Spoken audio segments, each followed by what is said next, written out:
আপনি তো আমাকে ভালোবাসেন না, তাহলে আমার এত কেয়ার কেন করেন? আমাকে সহ্য করতে পারেন না, অথচ রাত হইলে আমাকে বুকে জড়িয়ে ধরে আদর করেন। আমি কলেজে গেলে, কারোর সাথে ঝামেলা হইলে আপনার লোক এসে আমাকে বাঁচিয়ে নেয়। কিছু হইলে আপনি আমার পাশে এসে দাঁড়ান। এই যে হাত কেটে গেছে, এখন আপনি আমাকে কত সুন্দর করে খাওয়াই দিচ্ছেন। তারপরও বলেন আপনি আমাকে ভালোবাসেন না। জাস্ট শাট আপ, তাড়াতাড়ি খেয়ে নাও, আমাকে অফিসে যেতে হবে। আবার ধমক দিচ্ছেন, এমন করেন কেন? আমার সাথে সুন্দরভাবে কথা বললে কি হয়? নদী রাগী লুক নিয়ে তাকালে আয়ন মাথা নিচের দিকে করে ফেলল। নদী খাওয়াই দিতে লাগলো। আয়ন চুপচাপ খেতে লাগলো। খাওয়া শেষ হলে নদী পানি খাওয়াই দিয়ে হাত ধুয়ে উঠে পড়ল। আয়ন ঠোঁটগুলো চোক্কা করলো। নদী ঘুরে উঠে শাড়ির আঁচল দিয়ে মুছে দিল। আয়ন নদীর পেটের দিকে তাকিয়ে থাকতে দেখে নদী তাড়াতাড়ি করে ঢেকে ফেল। আয়ন সাথে সাথে চোখ সরিয়ে নিল। নদী বলে উঠল, দুপুরে আমার জন্য খাবার রান্না করার দরকার নেই। কাটা হাত দিয়ে কোনো কাজ যেন করতে না দেখি। তাহলে খাবে কি? রেস্তোরাঁয় খেয়ে নেব, তুমি থানায় চলে এসো। ওকে। নদী কথাগুলো বলে আলমারি থেকে ড্রেস বের করে ওয়াশরুমে চলে গেল। ফ্রেশ হয়ে রেডি হয়ে বের হইল। আয়ন নদীর দিকে আর চোখে তাকিয়ে থাকতে লাগলো। নদী আয়নার ভিতর থেকে আয়নকে দেখতে লাগলো।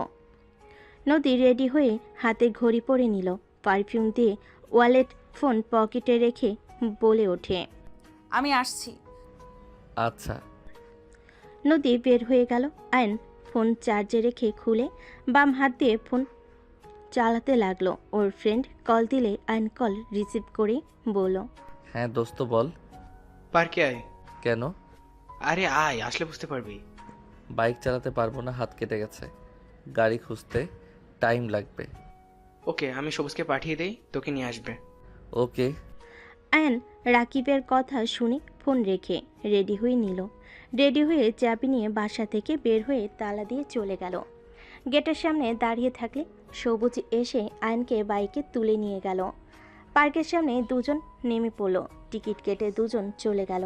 রাকিবকে কল দিলে রাকিব কোথায় যেতে হবে রাকিব বলে দিল। দুজন রাকিবের বলার জায়গায় চলে গেল। দুজন গেলে আয়ন হ্যাঁ বলে গেল। রাকিব বলে ওঠে, কেমন সারপ্রাইজ দিলাম? আয়নের এক্স গার্লফ্রেন্ড আয়নকে এসে শক্ত করে জড়িয়ে ধরল। আয়ন জড়িয়ে ধরতে গেলে নদীর মুখটা চোখের সামনে ভেসে উঠল। আয়নোর এক্স গার্লফ্রেন্ড তুলিকে নিচের থেকে সরিয়ে দিয়ে বলল, কেমন আছো? আলহামদুলিল্লাহ ভালো। তুমি আগের থেকে অনেক স্মার্ট হয়ে গেছো।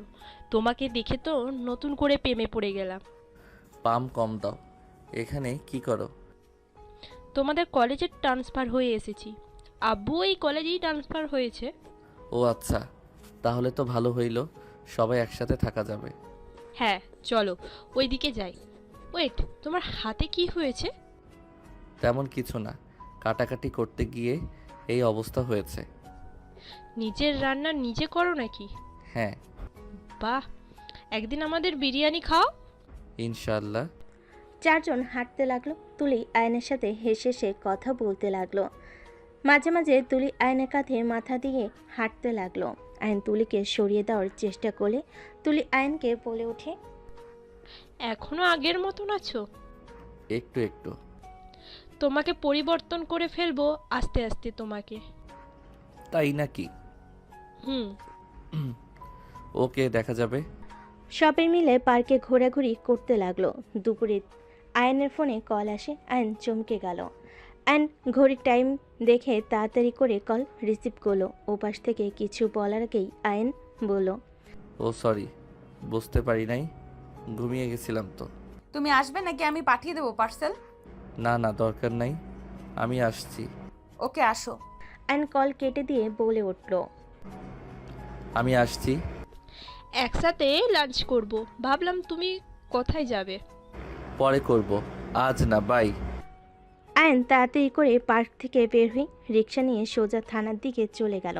থানার সামনে নেমে ভাড়া দিতে যাবে। নদী ভাড়া দিয়ে পড়ল। গাড়িতে ওঠো। আয়ন নদীর সাথে পুলিশের গাড়িতে উঠে পড়ল। সামনে রেস্তোরাঁ, সামনে গাড়ি থামিয়ে দুজন ভিতরে চলে গেল। ভিতরে গিয়ে এক সাইডের টেবিলের সামনে গিয়ে বসল। আয়ন নদী দুজন অর্ডার দিয়ে দিল। আয়ন নদীর হাতের দিকে তাকিয়ে বলল। হাতে কি হয়েছে আপনার? নদী সাথে সাথে হাত লুকাতে গেলে আয়ন ধরে ফেলে নদী বলে ওঠে। হাত ছাড়ো। এভাবে কেটে গেল কিভাবে? আসামি ধরতে গিয়ে লেগেছে, হাত ছাড়ো। ও, অনেকখানি তো সরে গেছে। ব্যান্ডেজ করে নেন নাই কেন?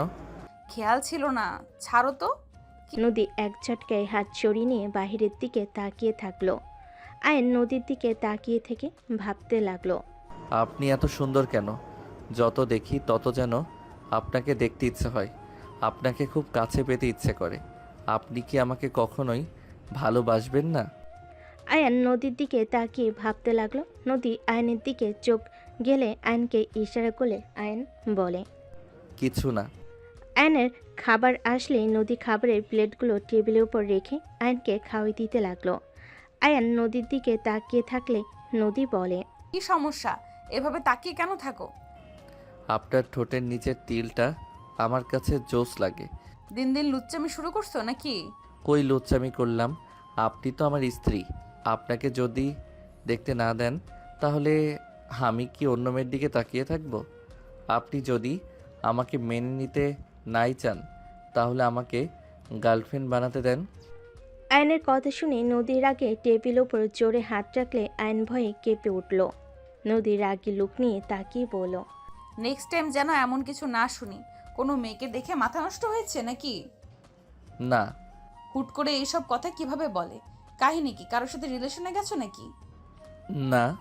হা করো। আয়ন চুপচাপ খাবার খেতে লাগলো। আয়নের খাওয়া শেষ হলে নদী খেতে লাগলো। আয়ন নদীর দিকে তাকিয়ে বলে, আপনার খাবার তো ঠান্ডা হয়ে গেছে। সমস্যা নাই। বাসায় যাবে নাকি বসে থাকবে? আপনার সাথে যাব বাসায়, একা ভালো লাগছে না। আয়নের কথা শুনে নদী কিছু বলল না। খাওয়া শেষ হলে নদী বিল দিয়ে আয়নকে নিয়ে বের হয়ে গেল। আয়ন নদীর সাথে থানায় চলে গেল। আয়নকে দেখে সবাই জিজ্ঞেস করতে লাগলো, কি ব্যাপার, আপনার হাতে কি হয়েছে? পাকনামি করতে গিয়ে হয়ে গেছে। আয়নের কথা শুনে বলে, সাবধানে কাজ করবেন না, যান ম্যাম কেবিনে। আয়ন চলে গেল। আয়ন নদীর কেবিনে গিয়ে টেবিলের উপর থেকে টেনিস বলটা নিয়ে খেলতে লাগলো। নদী চেয়ারে বসে থেকে ফাইলগুলো দেখতে লাগলো। আয়ন ডান হাত দিয়ে বল ধরতে গিয়ে হাতে ব্যথা পেলে নদী রেগে উঠে এসে হাত থেকে বল কেড়ে নিয়ে বলে, চুপচাপ বসে থাকতে ভালো লাগে না নাকি? ধমক দেন কেন? ব্যথা পাইলাম তো। নদী আয়নের হাত ধরে ব্যান্ডেজ খুলে দেখে আরও রক্ত পড়ছে। নদী ফার্স্ট বক্স নিয়ে এসে হাতের রক্ত পরিষ্কার করে হাতের ব্যান্ডেজ করে দিল। আয়ন নদীর কাছ থেকে তুলে নিয়ে নদীর কাটা জায়গা পরিষ্কার করে দিতে লাগলো। পরিষ্কার করে স্টিকার ব্যান্ডেজ লাগিয়ে দিল। নদী আয়নের দিকে তাকিয়ে থেকে চোখ সরিয়ে নিল। নদী ফার্স্ট বক্স রাখতে গিয়ে মুখে হাসি ফুটে উঠল। আয়ন ফোন বের করে হেডফোন পকেট থেকে বের করে গান ভিডিও দেখতে লাগলো। নদী নিজের কাজ করতে লাগলো, মাঝে মাঝে আয়নকে দেখতে লাগলো। হঠাৎ করে আয়নের সামনে রোমান্টিক ভিডিও আসলে আয়ন ভিডিওটা দেখতে লাগলো। হঠাৎ করে পিছন থেকে আয়নের ভাই রাফি ভিতরে এসে নদীকে স্যালুট করলো। আয়ন ভয়ে তাড়াতাড়ি করতে গিয়ে ফোনটা টেবিলের ওপর পড়ে গেল। নদী আয়নের ফোনের স্ক্রিনের দিকে তাকাতেই আয়নের মাথায় রাফি থাপ্পড় মেরে বলল, কি দেখিস এসব? জি ম্যাম। রাফিকে দেখে আয়ন লজ্জা পেয়ে গেল। আয়ন তাড়াতাড়ি করে নদীর সামনে থেকে ফোন নিতে যাবে, সাথে সাথে নদী ফোনটা কেড়ে নিল। আয়ন ভয়ে ঢোক গিলতে লাগলো। নদী রাফির দিকে তাকিয়ে বলল, রাফি সাহেব কিছু বলবেন? ম্যাম আমরা জি বলেন। আমরা এগুলোর প্রমাণ পেয়েছি। রাফি নদীকে প্রমাণগুলো দেখাতে লাগলো। আয়ন ফোন নেওয়ার চেষ্টা করতে লাগলো। আয়নের দিকে রাগী লুক নিয়ে তাকাতেই আয়ন চুপচাপ দাঁড়িয়ে থাকলো। নদী রাফির সাথে কথা বলতে লাগলো। কথা বলা শেষ হলে রাফি বলে ওঠে, ম্যাম আমি তাহলে আসছি, আর পিচ্ছে অনেক ফাজিল হয়ে গেছোস। রাফি কথাগুলো বলে চলে গেল। আয়ন লজ্জে লাল হয়ে যেতে লাগলো। নদী আয়নের দিকে তাকিয়ে বলল, এই তার কাহিনী? এসব ভিডিও দেখে নারীর প্রতি আসক্তি হচ্ছেন তাই না? আজ থেকে ফেসবুক ইউটিউব চালানো বন্ধ, গেম থাকবে আর ফোনে কথা বলবে, এর বাইরে কোনো কিছু করতে পারবে না। নদী আয়নের ফোনে সব কিছু ডিলিট করতে যাবে। আয়ন নদীর হাত ধরে ফেল। আয়ন বলে ওঠে, আমি কিছু দেখব না, প্লিজ। এইসব ডিলিট করবেন না প্লিজ, আমার ভুল হয়ে গেছে, ক্ষমা করে দেন। আর দেখবো না। আয়ান অসহায়ভাবে তাকাতেই নদী বলে ওঠে। এসব ভিডিও দেখে মাথা তো নষ্ট করছে। এই জন্যই তো পড়াশোনার দিকে কোনো মনোযোগ নাই। সব সময় এসব কল্পনা করো, তাই না? কানের নিচে দিব একটা। বউ থাকতেও সিঙ্গেল থাকা লাগে। আমার ফ্রেন্ডদের গার্লফ্রেন্ডদের সাথে কত কিছু করে, আর আমার বিয়ে করা বউ, তাকে কিস তো দূর, তার দিকে বেশিক্ষণ তাকালে মারতে নেয়। এইটা কি কোনো জীবন হইল? আয়ান কথাগুলো বলে রাগ করে ফোন নিয়ে বের হয়ে গেল। নদী আয়ানের চলে যাওয়ার দিকে তাকিয়ে থাকলো। আয়ান থানা থেকে বের হয়ে সোজা বাসায় চলে গেল। বাসায় গিয়ে গোসল করে ঘুমিয়ে গেল। সন্ধ্যার দিকে নদী বাসায় এসে রুমে লাইট দিলে দেখে আয়ান কোলবালিশ জড়িয়ে ধরে ঘুমিয়ে আছে। নদী ওয়ালেট, চাবিসহ কিছু ড্রেসিং টেবিলের উপরে রেখে শার্টের বোতাম খুলতে লাগলো। লাইটের আলোতে আয়নের ঘুম ভেঙে গেল। আয়ন চোখ খুলতে দেরি। নদী শার্টের বোতাম খুলছে। আয়ন হাঁ করে তাকিয়ে থাকতে লাগলো। শার্ট খুলে ফেলল। আলমারি কাছে গিয়ে শাড়ি বের করে পেছনে ঘুরতেই আয়ান সাথে সাথে চোখ বন্ধ করে ফেলল। নদী ওয়াশরুমে চলে গেল। গোসল করে শাড়ি পরে বের হইলেন। আয়নকে দেখে বলল, উঠে ফ্রেশ হয়ে নাও, ফ্রেশ হয়ে পড়তে বসো। আয়ন উঠে ওয়াশরুমে চলে গেল। ওয়াশরুমে গিয়ে মনে মনে ভাবতে লাগলো। শাড়ি ওয়াশরুমে পাল্টাতে হবে কেন? রুমে পাল্টালেই পারে। আয়ন কথাগুলো বলে ফ্রেশ হয়ে নিল। ফ্রেশ হয়ে বের হইতে দেখে নদী ফোনে কারোর সাথে কথা বলছে। কথা শেষ করে আয়ানকে বলল, আয়ান, সবাই আসবে বাসায়। কাজের বুয়াকে কল দিতে হবে। তুমি কল দিয়ে কথা বলো, আমি বাজার করে আসি। ঠিক আছে। নদী বের হয়ে গেল। আয়ন কাজের বউকে কল দিয়ে আসতে বলে দিল। পড়তে বসলো। পড়তে পড়তে আয়নের বিরক্ত লাগলো। আয়ন ফোন বের করে ফেসবুকে ঢুকলো। ফ্রেন্ডদের সাথে কথা বলতে লাগলো। গ্রুপ কল দিলে আয়ন ওদের সাথে কথা বলতে লাগলো। নদী বাজার করে বাসায় এসে ক্লান্ত হয়ে সোফার উপরে বসে পড়ল। আয়ন পানি খেতে বসার ঘরে গেলে দেখে নদী ঘেমে একাকার হয়ে গেছে। আয়ন আস্তে আস্তে ফ্যানটা চালু করে দিল।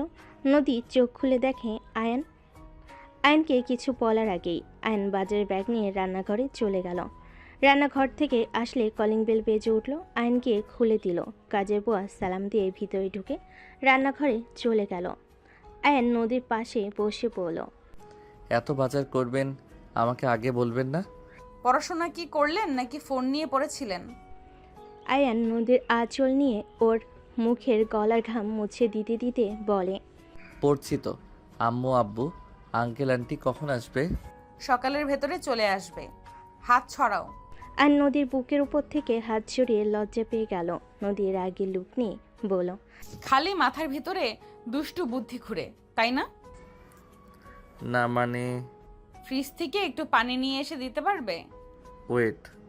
আয়ান রান্নাঘরে চলে গেল। লেবুর শরবত বানিয়ে নিয়ে আসলে নদী ফুরকুচকে তাকালো। আয়ান নদীর দিকে এগিয়ে দিয়ে বলল, খান, ভালো লাগবে। নদীর শরবতটা এক ঢোকে খেয়ে ফেল। আয়নের দিকে তাকিয়ে বলল, থ্যাংক ইউ। ধন্যবাদ বাদে আলতো করে কিসও তো দিতে পারেন। আয়নের কথা শুনে নদী ফুরকুচকে তাকিয়ে বলল, কি বললে? শুনতে পাই নাই, জোরে বলো তো। কই কিছু না তো, আমি আবার কি বলবো? হ্যাঁ ওয়েলকাম বলছি। গুড, যাও এখান থেকে। আয়ন রুমে চলে গেল। নদী মুচকি হাসি দিয়ে ফোনটা হাতে নিয়ে কাজ করতে লাগলো। রাতে রান্না হয়ে গেলে আয়ন নদী দুজনেই খেতে বসলো। আয়ন ফোন দেখতে লাগলো। নদী খাওয়াই দিতে লাগলো। নদী রাগী লুক নিয়ে আয়নের দিকে তাকিয়ে বলল, এই ফোনটা রাখবেন? খাওয়ার সময়ও ফোন কেন দেখতে হয় আমি বুঝি না। সারাদিন তো ফোন নিয়েই পড়ে থাকো, তাও কি দেখার আশ মেটে না? ফোন আমার বউ, তাই বউকে দেখতে কার না ভালো লাগে? বউকে সবসময় দেখতে মন চায়। আয়নের কথা শুনে নদী ধমক দিতে যাবে। আয়ন পানি খেয়ে চলে গেল। নদী আয়নের চলে যাওয়ার দিকে তাকিয়ে থাকলো। ওই রুমে ঢুকে পড়ে নদী খাবার নিয়ে খেতে লাগলো। খাওয়া শেষ করে সব কিছু গুছিয়ে রাখতে রাখতে অনেক রাত হয়ে গেল। রুমে গেলে দেখে আয়ন ঘুমিয়ে গেছে। নদী লাইট অফ করে ডিম লাইটটা জ্বালিয়ে আয়নের পাশে শুয়ে পড়ল। আয়নের মুখখানি দেখে নদী হাত দিয়ে নাকের সাথে নাক ঘষে মনে মনে বলতে লাগলো, আমার ফাজিল বরটা আস্তে আস্তে দুষ্টু হয়ে যাচ্ছে। এত চেষ্টা করেও ফাজিলটাকে সোজা করতে পারলাম না। 1 বছর আগে কত ছোট ছিল, পড়াশোনার প্রতি কত মনোযোগী ছিল, আর ফাজিলটা সেকেন্ড ইয়ারে উঠে শুরু হয়ে গেছে। ফাজিল একটা আর কয়েকটা বছর অপেক্ষা করতে পারছে না। কথায় কথায় খালি দুষ্টুমি করার ধান্দা, ফাজিল একটা। নদী কথাগুলো ভেবে হাসি মুখে আয়নের ঠোঁটে হালকা করে ভালোবাসার স্পর্শ এঁকে দিল। আয়ন নড়ে উঠলে নদী তাড়াতাড়ি করে হাত সরিয়ে নিল। আয়ন নদীর কাছে এসে নদীর উপরে হাত পা তুলে দিয়ে জড়িয়ে ধরল। নদী কেঁপে উঠল। আয়ন বুকের মুখ গুজতেই নদী নিঃশ্বাস ঘন হয়ে যেতে লাগলো। নদী তাড়াতাড়ি করে নিজেকে কন্ট্রোল করে আয়নকে সরিয়ে দিতেই ঘুরে শুয়ে পড়ল। নদী মনে মনে ভাবতে লাগলো, এই ফাজিলটা আমাকে মাতাল করে ছাড়বে। আল্লাহ, কখন যে নিজের কন্ট্রোল হারিয়ে ফেলবো। হারিয়ে ফেললে তো ফাজিলটাই বুঝে ফেলবে আমি ভালোবাসি, আর আমিও চাই ওকে কাছে পেতে। বুঝে পড়াশোনা বাদ দিয়ে আমার পেছনে লেগে থাকবে। উফ, কিভাবে যে নিজেকে কন্ট্রোল করব। না, আর কয়েক মাস একে আমার থেকে দূরে রাখতে হবে। পরীক্ষা সামনে, আল্লাহ জানে কি রেজাল্ট করবে। পড়াশোনার তো কোনো আগ্রহ দেখি না এর। নদী আর কিছু ভাবতে যাবে, সাথে সাথে আয়ন পিছন থেকে জড়িয়ে ধরল। নদী কেঁপে উঠল। নদী আস্তে আস্তে করে আয়নের দিকে ঘুরে আয়নের ঠোঁটের দিকে তাকিয়ে নিজেকে কন্ট্রোল করতে না পেরে আয়নের ঠোঁট জোড়া নিজের দখলে নিয়ে নিল। আয়নের ঠোঁট জোড়া মনমতো করে চকলেটের মতো চুষতে লাগলো। আয়নের নিঃশ্বাস বন্ধ হয়ে যেতে নিলে আয়ন নড়ে উঠলে নদী তাড়াতাড়ি করে ঠোঁট ছিঁড়ে ঘুরে চোখ বন্ধ করে ফেল। আয়নের ঘুম ভেঙে গেলে আয়ন জোরে জোরে নিঃশ্বাস ফেলতে লাগলো। আয়ন বলতে লাগলো, ধুর, বালের ভিডিও দেখছিলাম, স্বপ্নে দেখে নিঃশ্বাস বন্ধ হয়ে যাচ্ছিল। উফ, জ্বালার মতো জ্বালা, আর একটু হইলে দম বন্ধ হয়ে মরতাম। আয়নের কথা শুনে নদী হাসি পেতে লাগলো। অনেক কষ্টে নিজেকে কন্ট্রোল করে হাসি দমিয়ে রেখে ঘুমানোর ভাব করে থাকতে লাগলো। আয়ন নদীর দিকে চোখ গেলে আয়ন বলতে লাগলো, এত সুন্দর একটা বউ পাশে থাকা সত্ত্বেও একটু আদর করতে পারি না। শালার জীবনটাই বেদনাময়। একটু সাহস করে দেখতেছে জামো, টের পাইলে মেরে ভর্তা বানিয়ে দিবে। উফ, আগে কি কম মারছে নাকি? এখনো মনে পড়লে ভয়ে হাত পা ঠান্ডা হয়ে যায়। আয়নের কথা শুনে নদী আয়নের দিকে ঘুরলে আয়ন কোলের উপর হাত ফেলে আয়ন সাথে সাথে আস্তে আস্তে শুয়ে পড়ল। আয়ন নদীর হাতটা আস্তে আস্তে করে ধরে বুকের উপর নিয়ে নিল। হাতটা কিস করে নদী নড়ে উঠে আয়ন ভয়ে চোখ বন্ধ করে ফেল। নদী চোখ খুলে দেখে আয়ন চোখ বন্ধ করে ফেলেছে। নদী মিটিমিটি হাসতে লাগলো। নদী আয়নকে শক্ত করে জড়িয়ে ধরল। আয়ন কারেন্টের মতো শক খেতে লাগলো। আয়ন আস্তে আস্তে নদীর মাথাটা ওর বুকের উপর নিয়ে জড়িয়ে ধরে ঘুমিয়ে গেল। নদী হাসি মুখে আয়নের বুকে মাথা দিয়ে ঘুমিয়ে গেল। সকালের ঘুম ভাঙলো ফোনের শব্দে। আয়নের ঘুম ভেঙে গেলে দেখে নদী এখনও ঘুমিয়ে আছে। আয়ন আস্তে আস্তে অ্যালার্মটা বন্ধ করে দিল। আস্তে আস্তে নদীকে ওর বালিশে শুয়ে দিয়ে খাট থেকে নেমে ওয়াশরুমে চলে গেল। নদীর ঘুম ভাঙলে আয়নকে পাশে না পেয়ে উঠে পড়ল। ওয়াশরুমের দিকে চোখ গেলে বুঝতে পারল ওয়াশরুমে গেছে। কলিং বেল বাজার শব্দ শুনে নদী চলে গেল। দরজা খুলতেই দেখে সবাই চলে এসেছে। নদী সবাইকে দেখে পড়ল, আসসালামু আলাইকুম, কেমন আছেন আপনারা? ভেতরে আসেন। ওয়ালাইকুম আসসালাম বৌমা, আমরা ভালো আছি, তোমরা কেমন আছো? আর আয়ান কোথায়? ওই ওয়াশরুমে গেছে, আপনারা বসেন। আপু কি কেবল ঘুম থেকে উঠেছো নাকি? আব্বু আম্মু আপনারা রুমে গিয়ে ফ্রেশ হয়ে নেন, আর তোরা আমার রুমে আয়। রূপার সাথী নদীর সাথে গেল। ওয়াশরুম থেকে বের হয়ে সাথী রূপাকে দেখে বলে, আসসালামু আলাইকুম আপু, কেমন আছেন আপনারা? ওয়ালাইকুম আসসালাম, আমরা ভালো আছি। তা আয়ান, কি অবস্থা তোমার? এই তো ভালো। ওই, তুই আয়ানকে নাম ধরে ডাকিস কেন? ও তো আমার ছোট, তো ওকে নাম ধরে ডাকবো না? সম্পর্কে ওই তোর বড়, তাই ভাইয়া বা দুলাভাই বলে ডাকবি। ঠিক আছে। এই কলেজে যাওয়ার জন্য রেডি হও। সবাই আসলো, কলেজে যাব না? কি, কোথাও যাবে না? কই যাব তো কলেজে, আম্মু আব্বু আঙ্কেল আন্টির সাথে দেখা করে আসছি। আয়ন কথাগুলো বলে রুম থেকে বের হয়ে গেল। রূপার সাথী হাসতে লাগলো। রূপা বলে ওঠে, আয়ান তোমাকে এখনো ভয় পাই? আমি তো ভেবেছিলাম এতদিনে তোমাদের মাঝে অনেকটা দূরত্ব দূর হয়ে গেছে। চুপ কর, যা দুজনে ফ্রেশ হয়ে নে। আপু, এইভাবে যদি রাখো, আমরা কি খালামণি এই জন্মে হতে পারবো? খুব পাকনা হয়ে গেছস তাই না? থাপ্পড় মেরে সব দাঁত ফেলে দেব। ধুর, তোমাকে কিছু বললে রেগে যাও কেন? একটু ফ্রি মাইন্ডের হতে পারো না? রূপা আপু ভালো, কত ফ্রি। আমার হাত কি আমি একটু দেখাবো? আরে না না, আমি তো মজা করছি। রূপা আপু চলো ফ্রেশ হয়ে নি। দুজন ফ্রেশ হয়ে চলে গেল। ওরা ফ্রেশ হয়ে আসলে নদী ফ্রেশ হয়ে নিল। রান্নাঘরে গিয়ে সব কিছু গরম করে সবাইকে খেতে দিল। আয়নকে নদী খাওয়াই দিতে লাগলো। আয়ন বলে ওঠে, আন্টি আঙ্কেল, আপনাদের কিছু বিচার দেওয়ার ছিল। কিসের বিচার বাবু? আপনার মেয়ে খালি আমাকে কথায় কথায় মারতে আসে আর ধমক দেয়, খালি একটু ভালোবাসে না। এখন আরও আমার উপরে বেশি অত্যাচার করে। আয়নের কথা শুনে সবাই নদীর দিকে তাকাতে নদী আয়নের দিকে রাগী লুক নিয়ে তাকিয়ে থেকে বলল, থাপ্পড় খাওয়ার ইচ্ছে জাগছে নাকি? তাই আব্বু আম্মু আমাকে কি বলবে? আঙ্কেল আন্টি ওই ঠিক মতো পড়তে বসে না। আমি যদি বলি ওই আমার চোখের আড়ালে কত কিছু করে জানেন, বলবো নাকি কি কি করো? আয়নের আব্বু আম্মু রাগী লুক নিয়ে তাকাতে আয়ন ভয়ে ঢোক গিলে বলতে লাগলো, আমার কলেজের সময় হয়ে গেছে, বাই। আয়ন উঠে সোজা রুমে গিয়ে ব্যাগ নিয়ে দৌড়ে বের হয়ে গেল। নদী বলে উঠল, ওই সাবধানে যাও, পানি তো খেয়ে যাবে নাকি? বাইরে খেয়ে নিব, টাটা। আয়ন কথাগুলো বলে বের হয়ে গেল। নদীর আম্মু বলে, নদী, আয়ান কিন্তু তোর হাজব্যান্ড। ওই তোর বয়সে ছোট হলেও ওই তোর হাজব্যান্ড। তুই ওর স্ত্রী। সবসময় এত কঠোরে রাখিস না, মাঝে মাঝে নরম ব্যবহার করিস। বেশি কঠোর হইলে সম্পর্ক বিচ্ছেদ হয়ে যায়। তুমি কি বলতে চাচ্ছ? আয়ানকে চাপে না রাখলে ওই একদম পড়তে চায় না। ওর সুন্দর ভবিষ্যৎ আছে। ওই যদি এই সময় পড়াশোনা বাদ দিয়ে অন্য কিছু নিয়ে পড়ে থাকে তাহলে ভবিষ্যৎ অন্ধকার। দেখো আপু, ভালোবেসেও কিন্তু পড়ানো যায়। আগে তুমি ওকে পড়াতাম, তুমি ওকে মারতে বকা দিতে, জিনিসটা মানাতো। এখন কিন্তু মোটেও মানায় না। এখন ও তোমার হাজব্যান্ডের সাথে ব্যবহার সুন্দর করতে পারলেই সুখে থাকতে পারবে।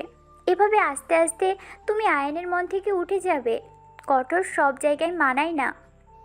বৌমাকে এভাবে চেপে ধরেছেন কেন? আয়ান ফাজিল আছে, ওই ছোট থেকে ফাজিল। কঠোর না হলেও এই জীবনেও ঠিক হবে না। নরম হলেই মাথায় উঠে পড়বে। ওইটুকু ছেলে ক্লাস 5 থেকে রিলেশন করছে, এটা কি ভাবা যায়? এইটুকু ছেলে নাকি 5 বছরের রিলেশন ছিল, আবার তার সাথে ব্রেকআপও হয়েছে।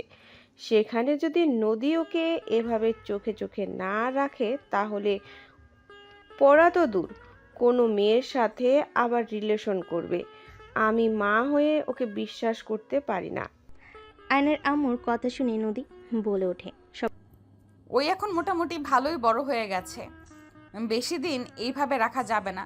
আমি ভালো করে জানি সামনে পরীক্ষা পর্যন্ত তো কঠোর হতেই হবে। পরীক্ষাটা হয়ে গেলে স্ত্রী যেমন হওয়ার কথা তেমন হব। এখন শিক্ষক অভিভাবকের মতো ব্যবহার করতে হবে। মা হয়ে তোকে কথাগুলো বলার ছিল তাই বললাম। এখন তুই কি করবি সেটাই তোর একান্ত ব্যাপার। সবাই টুকটাক কথা বলতে বলতে খেতে লাগলো। নদী চিন্তায় পড়ে গেল। নদী ভাবতে লাগলো। এদিকে আয়ন কলেজে গেলে তুলি, রাকিব, সবুজ আরও ফ্রেন্ডরা সবাই বসে আড্ডা দিচ্ছে। আয়ন ব্যাগ রেখে ওদের কাছে গেলে তুলি টান দিয়ে পাশে বসিয়ে দিয়ে বলল, ঘুম ভাঙছে তাহলে? তোমার কল কতবার দিয়েছি, চোখ আছে? ও সরি, বুঝতে পারি নাই। আব্বু আম্মু এসেছে তো তাই আর কি। কি আঙ্কেল আন্টি এসেছে? সাবধানে থাকতে হবে। তোমার সাথে দেখলে আমাকে খুন করবে। জানি। এই স্যার ক্লাসে যাচ্ছে। আরে রাখো, ক্লাস না করলে সমস্যা নাই। তাহলে তোমরা থাকো, আমাকে ক্লাস করতে হবে। রেজাল্ট খারাপ হইলে মায়ের পিঠে উপরে ছাড়া কোথাও পড়বে না। আয়ন কথাগুলো বলে উঠে পড়তে যাবে, সাথে সাথে তুলি আয়নের হাত ধরে টান দিলে আয়ন সোজা তুলির উপরে গিয়ে পড়ল। আয়ন তুলির দিকে তাকাতেই তুলি আয়নের দিকে তাকিয়ে থাকতে লাগলো। তুলি আয়নের মাথা ধরে ঠোঁটের দিকে এগিয়ে যেতে নিবে। আয়ন সাথে সাথে তুলির হাত সরিয়ে দিয়ে উঠে পড়ে বলল, ধ্যাত, এইভাবে কেউ টান দেয়? আর একটু হইলে বেশি ব্যথা পেত। আর কিছু থাকলে পারতে, সুন্দর একটা রোমান্টিক ভিডিও হয়তো। রাকিবের বাচ্চা, ছবি তুললি কেন? সুন্দর লাগছে। ডিলিট কর। না, সো রোমান্টিক। রাকিব কথাগুলো বলে হাসতে লাগলো। আয়ন রাকিবের হাত থেকে ফোন নেওয়ার চেষ্টা করতে লাগলো। তুলি বলে ওঠে, এখনো মেয়েদের মতন স্বভাব গেল না। আমি মেয়ে মানুষ হয়ে কিছু বলছি না, আর ও ছেলে মানুষ হয়ে ভয় পাচ্ছে। ভয় কিসের? আমি মোটেও ভয় পাই না। রাখুক গা, তাতে আমার কি? আয়ন ভাব দেখিয়ে চলে গেল। তুলি রাকিব সবুজ হাসতে লাগলো। আয়ন ক্লাসরুমের সামনে গিয়ে অনুমতি নিয়ে ভিতরে চলে গেল। আয়ন মনোযোগ দিয়ে সব ক্লাস করতে লাগলো। ক্লাস শেষ হলে আয়ন ক্লাস থেকে বের হইলে তুলি আয়নের কাঁধে হাত দিয়ে বলে, জানু ফুচকা খাওয়াবে না নাকি? চলো। জানু বলবে না তো, আমার নাম ধরে ডাকবে, বুঝলে? ও মা, জানু বললে আজও তোমার রাগ হয় নাকি? আমাকে 2 বছরের ভিতরে ভুলে গেছো? আমাকে আর তোমার মনে পড়ে না নাকি? আগে পড়তো, এখন পড়ে না। আর ফ্রেন্ড হয়ে থাকো, ফ্রেন্ডের মতো ব্যবহার করো। তার মানে তুমি আমাকে ভালোবাসতে না? আমি ঠিকই বলেছিলাম, তুমি আমাকে ভালোবাসতে না। এটা তোমার অভিনয়। যেটা তোমার ভালো লাগে সেটাই তুমি মনে করো, আমার কিছু যায় আসে না। আমার ব্যাপারে কে কি ভাবলো, আই ডোন্ট কেয়ার। আয়নের কথা শুনে তুলি বেশ অবাক হলো। আয়ন ফুচকার দোকানের সামনে গিয়ে বলল, মামা, ওদের 3 জনকে ফুচকা দেন। আয়নের কথা শুনে ফুচকাওয়ালা ফুচকা বানাতে লাগলো। আয়ন বলে ওঠে, তোরা খা, আমি পেমেন্ট করে চলে যাই। তুই থাকবি না? আমরা পার্কে যাব, তুই যাবি না? না, আমাকে বাসায় যেতে হবে। আব্বু আম্মু এসেছে, বুঝতেই তো পারছিস। শালা এখনো বাচ্চাই থেকে গেলি, বড় কবে হবি? এখন তো এনজয় করার সময়। তুই জানোস কত কিছু তুই মিস করছস? আমরা ফ্রেন্ডরা কত আনন্দ করি। তুলি মেয়ে হয়ে গতকাল আমাদের সাথে আড্ডা দিয়েছে, কত মজা করছি। তুই বল ওকে আমরা মজা করছি না? হ্যাঁ শুনো, ওর কথা জানি না, আজকেও ছোট একটা পার্টি হবে, অনেক মজা করব। আমি তো নাচের রিহার্সালও করব। ওকে, আজকে আমি আয়োজন করব। যা আয়ান, তুই চাইলে আসতে পারিস ক্লাবে। না, আমার পক্ষে সম্ভব না। তোরা মজা কর বাই। আরে রাখ তো, ওই আগে ওর মায়ের আঁচল ধরে থাকতো, এখনও সেই রকমই আছে। যাও বাবু, বাসায় গিয়ে মায়ের দুধু খেয়ে ঘুমিয়ে যাও। তুলি কথা শুনে সবাই হাসতে লাগলো। আয়নের রাগ হতে লাগলো। আয়ন হাত মুঠো করে ফেল। আয়ন রেগে রাকিবের আর সবুজের মুখে ঘুষি মেরে বলল, আর একবার হাসলে নাক ফাটিয়ে ফেলবো। আমি আসবো, পার্টিতে দেখে নিস। আয়ন রেগে কথাগুলো বলে চলে গেল। রাকিব সবুজ মুখে হাত দিয়ে রেখে আয়নের চলে যাওয়ার দিকে তাকিয়ে থাকলো। তুলি হাসতে হাসতে বলল, আমার জানুটা রাগও করতে পারে? আমি তো এটাই চেয়েছিলাম, আমার জানুটা হিরোদের মতন হোক। চুপ কর বাল, তোর জানু আমাদের রক্ত বের করে দিয়ে গেল, আর উনি জানুর ব্যবহারে খুশিতে নাচতেছে। এই সবুজ, মার থাপ্পড় ওকে। রাকিব সবুজ থাপ্পড় মারতে যাবে, তুলির সাথে সাথেই বলে ওঠে, এই দাঁড়া দাঁড়া, আয়ান বিল না দিয়ে যাচ্ছে। তাই তো, ওই আয়ান বিল দিয়ে যা। 3 জন ডাকতে লাগলো। আয়ন পেছনে ঘুরে এসে বিল দিয়ে চলে গেল। তুলি মিষ্টি করে হাসি দিয়ে বলল, আমার জানুটা সো সুইট। লোভি মাইয়া। চুপ কর শালা। 3 জন হেসে ফুচকা খেতে লাগলো। আয়ন বাসায় চলে গেল। বাসায় গিয়ে রুমে গিয়ে ভাবতে লাগলো, জোর গলায় তো বললাম, পার্টিতে কিভাবে যাব? বউ যদি জানে যে এক্সের সাথে পার্টিতে ছিলাম, আমাকে তো খুন করে ফেলবে। আর রাতের বেলা তো আমাকে বেরো হতে দেয় না। কি যে করি, ধুর, খালি চিন্তার ভিতরে পড়ে গেলাম। কি যে করব।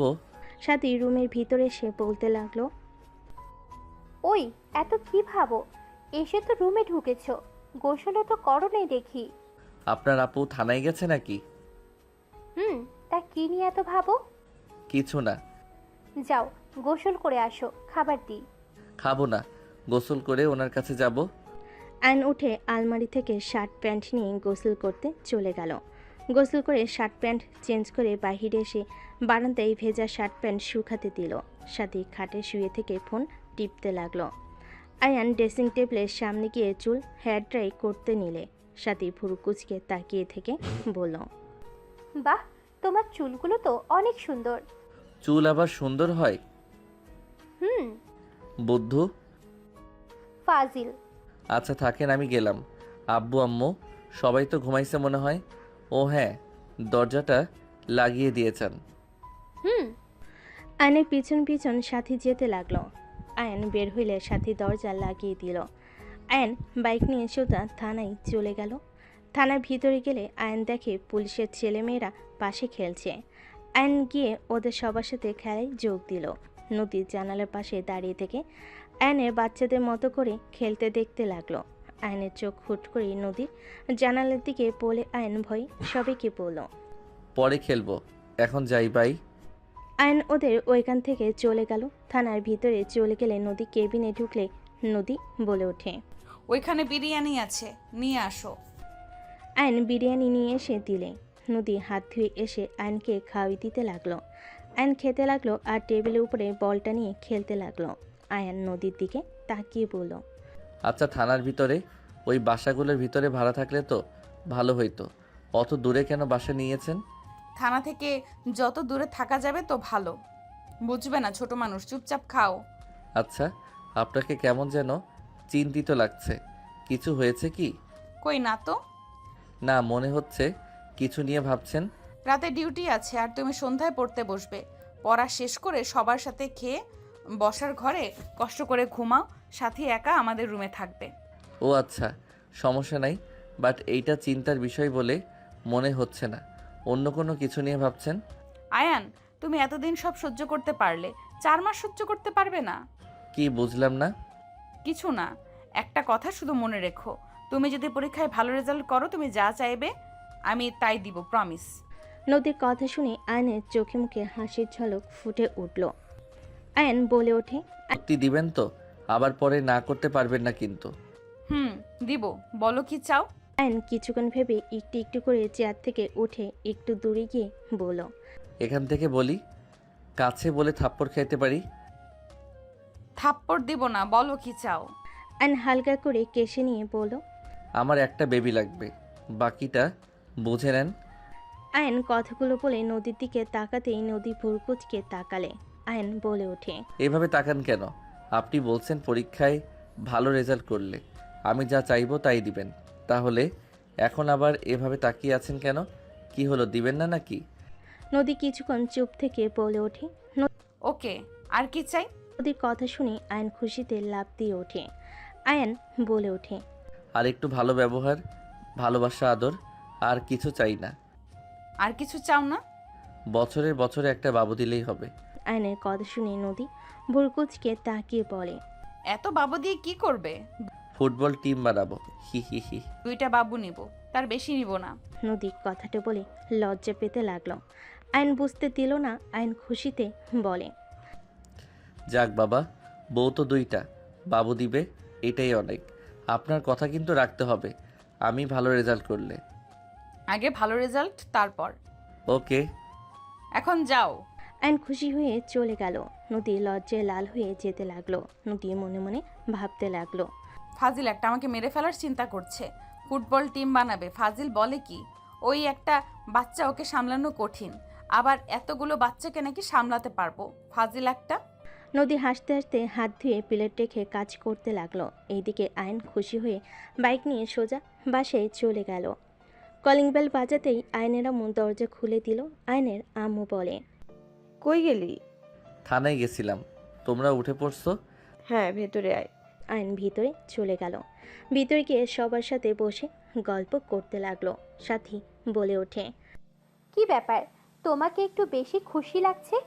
আপুকে নাইট ডিউটি করার কথা শুনে খুশি নাকি?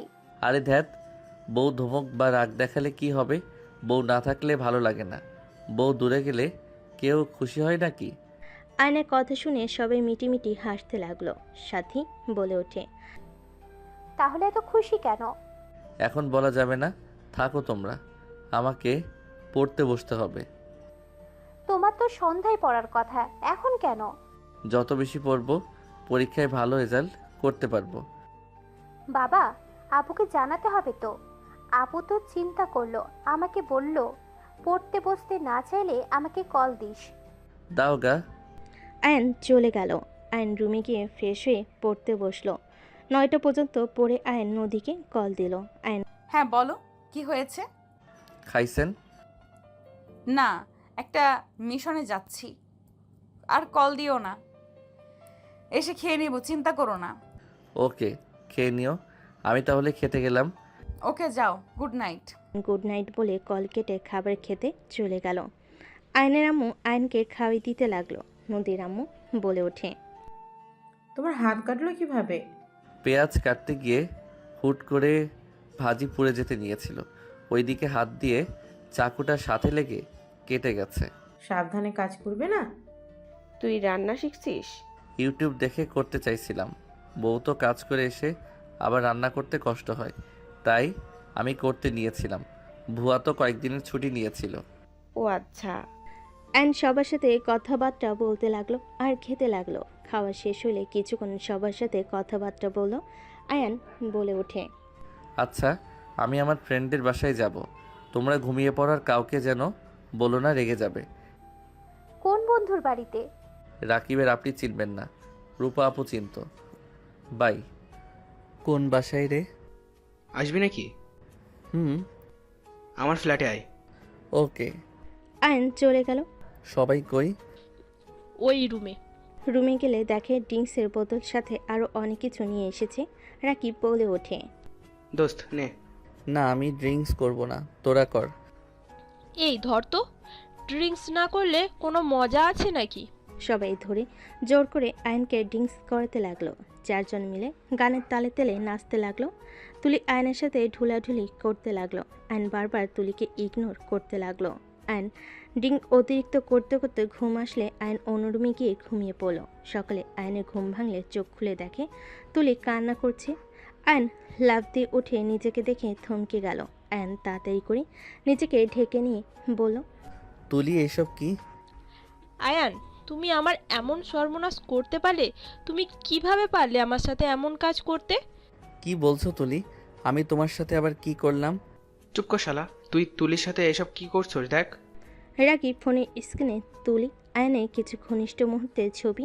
আয়ন লাফ দিয়ে উঠে পড়ে তাড়াতাড়ি করে শার্ট প্যান্ট তুলে তাড়াতাড়ি করে শার্ট প্যান্ট পরে নিয়ে আয়ন তোতলাতে তোতলাতে বলে, আমি এসব করতে পারি না, এসব আমি করি নাই, কোথাও ভুল হচ্ছে। এই ছবিগুলোও ভুল নাকি? আমরা যদি কিছু করে থাকি, ছবি কিভাবে উঠলো? এইগুলো সব প্ল্যান করে তোরা করছস। রাকিব, আমার সাথে এমন কেন করছিস? তুই তো আমার ভালো বন্ধু, তুই আমাকে এভাবে ফাঁসালি কেন? এই চুপ কর, কিসের ভালো বন্ধু? ভুলে গেছস? তোর বউয়ের লোকেরা তোকে মজা করে একটু মেরেছিলাম দেখে সবার সামনে আমাকে মেরে তোর পায়ে ধরে ক্ষমা চাইছিল। আমার অপমানের কথা আমি এত সহজে ভুলে যাব ভাবলি কিভাবে? কি?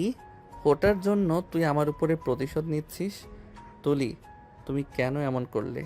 তোমার আমি কি ক্ষতি করছি?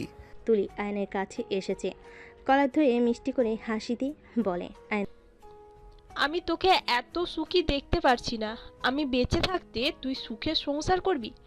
তোদের জন্য ওই শহরটা আমার ফ্যামিলি নিয়ে ছাড়তে হয়েছে। এত সহজে সব ভুলে গেছি ভেবে নিয়েছিস? তোর জন্য আমাদের ফ্যামিলিকে কত অপমান হইতে হয়েছে, ভুলে গেছিস সব? আর শুন, এইসব যে ফেল সেটাও আমরা চারজন জানি, আর কেউ তো জানে না। আজ থেকে আমাদের কথা না শুনলে তোর এইসব পুলিশ বইয়ের কাছে যাবে। তোমাদের পায়ে ধরছি, দয়া করে এমন কাজ করো না তোমরা। আমি সব কিছুর জন্য তোমাদের কাছে ক্ষমা চাচ্ছি। এই চার, তোর বউটা না অনেক সুন্দর, তাই না? বইয়ের আদর পেয়ে আমাকে ভুলে গেলি, সেটা কিভাবে মেনে নেব বল? শোন, কান খুলে শুনে রাখ, আমার যখন তোর সাথে সময় কাটাতে মন চাইবে তখন চলে আসবি। যদি না আসিস তাহলে সোজা তোর বউয়ের কাছে ছবিগুলো চলে যাবে। দেখো, এইটা বাড়াবাড়ি হয়ে যাচ্ছে। আমি তোমাকে ভালোবাসি না, আমি আমার স্ত্রীকে অসম্ভব ভালোবাসি। আমার স্ত্রীকে বাদে আমি কাউকে সময় দিতে পারবো না। আমিও এইগুলো তোর স্ত্রীর কাছে সেন্ড করে দেব, অনেক মজা হবে। আর বউয়ের সাথে অনেক তো সুন্দর সময় কাটাইছস, এখন আমার সাথে কাটাতে তোর কি সমস্যা? বউকে অনেক ভালোবাসিস তাই না? দুপুর হইলে বউয়ের সাথে দেখা করতে যাস, সময় হইলে সময় হলেই বউকে নিয়ে ঘুরতে যাস, অনেক সুন্দর সুন্দর সময় কাটাস। এইসব দেখে আমি কিভাবে তোদের সুখ মেনে নেব বল? একটু হলেও তো আমি তোকে ভালোবাসি, তোর পাশে অন্য কাউকে সহ্য হয় না। এখানে এখন আমরা কি করব বল? শুন, তাড়াতাড়ি বউকে ডিভোর্স দিয়ে আমাকে বিয়ে করে নিবি, ঠিক আছে? তুলিকে ধাক্কা দিয়ে বলে ওঠে। আমার স্ত্রীকে ডিভোর্স দিব? So funny. আর তোর মতো মেয়েকে কে বিয়ে করবে? যেই মেয়ে ছোটবেলা থেকে যৌবনের জ্বালা মেটাতে যা না তাই করে, সেই মেয়েকে আমি বিয়ে করব? আমি কিছু বুঝতামও না। তুই আমার সাথে কি করার চেষ্টা করতে এখন আমি সব বুঝি। ফালতু মেয়ে তুই, তোকে সময় দিব আমি? অসম্ভব। আয়নের কথা শুনে তুলি রেখে গলা চেপে ধরে বলে, আমি খারাপ মেয়ে, তাই না? এই খারাপ মেয়েকেই তুই সময় দিতে বাধ্য হইবি। এই রাকিব ওর বউকে সেন্ড করে দে। ওয়েট কর। রাকিব সেন্ড করতে যাবে। আয়ন তাড়াতাড়ি রাকিবকে বলো, ভাই দেখ, বাড়াবাড়ি করিস না। তুই ওই তুলির পাল্লায় পড়ে এমন কিছু করিস না, সারা জীবন পস্তাতে হবে। ওই না কারো ভালো গার্লফ্রেন্ড বা বউ, আর না ভালো ফ্রেন্ড হতে পারবে। ওই অনেক খারাপ একটা মেয়ে, নিজের স্বার্থের জন্য সব করতে পারে। ওর ফাঁদে পা দিস না। চুপ কর, তোর কথা আমার শোনা লাগবে নাকি? এই তুলি, পাঠিয়ে দে। দিয়ে দে। আয়ন রাকিবকে আটকানোর চেষ্টা করতে লাগলো। রাকিব আয়নের মুখে কোনো দিয়ে গুতা দিয়ে বলে, শালা ছাড় আমার হাত। তোদের এত সুখী আমার ভালো লাগে না। তোদের মাঝে সম্পর্ক নষ্ট হইলে আমি তোর বউটাকে পটাতে পারবো।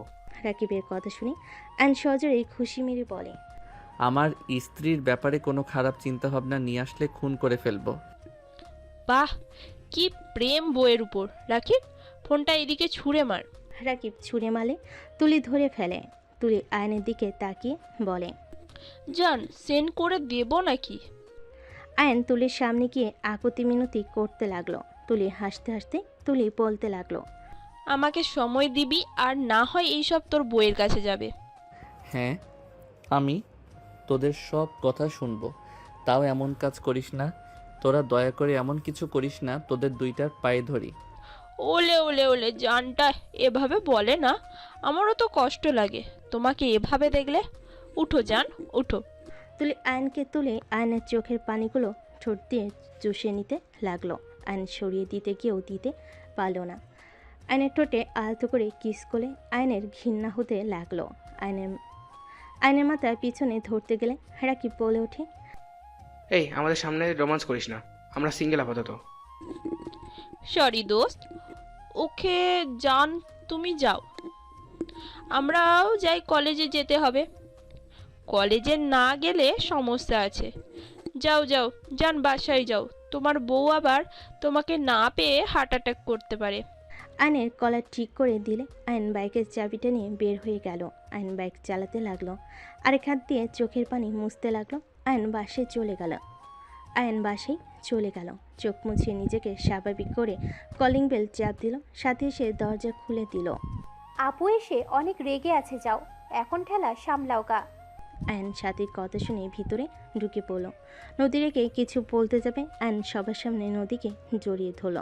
নদী ধমক দেওয়ার আগেই থমকে গেল। সাথী বলে ওঠে, বউকে রুমে গিয়ে জড়িয়ে ধরো, সবার সামনে একটু লজ্জা করো। সাথী চুপ কর। আয়ান, কি হয়েছে? তোমার কিছু হয়েছে নাকি? আয়ান, এখানে তো তোমার আব্বু আম্মু আছে, তারপর তোমার মন খারাপ কেন? আয়ান, কি হয়েছে আমাকে খুলে বলো। আমি আপনাকে ঠকাই নাই, বিশ্বাস করেন, আমি আপনাকে ভালোবাসি। আয়নের কথা শুনে নদী সবাই থ হয়ে গেল। আয়নকে নদী বলতে লাগলো, আমি জানি তো তুমি আমাকে ভালোবাসো, কিন্তু তোমার কি হয়েছে? কান্না কেন করছো? আয়ন নদীকে ছেড়ে দিয়ে রুমে চলে গেল।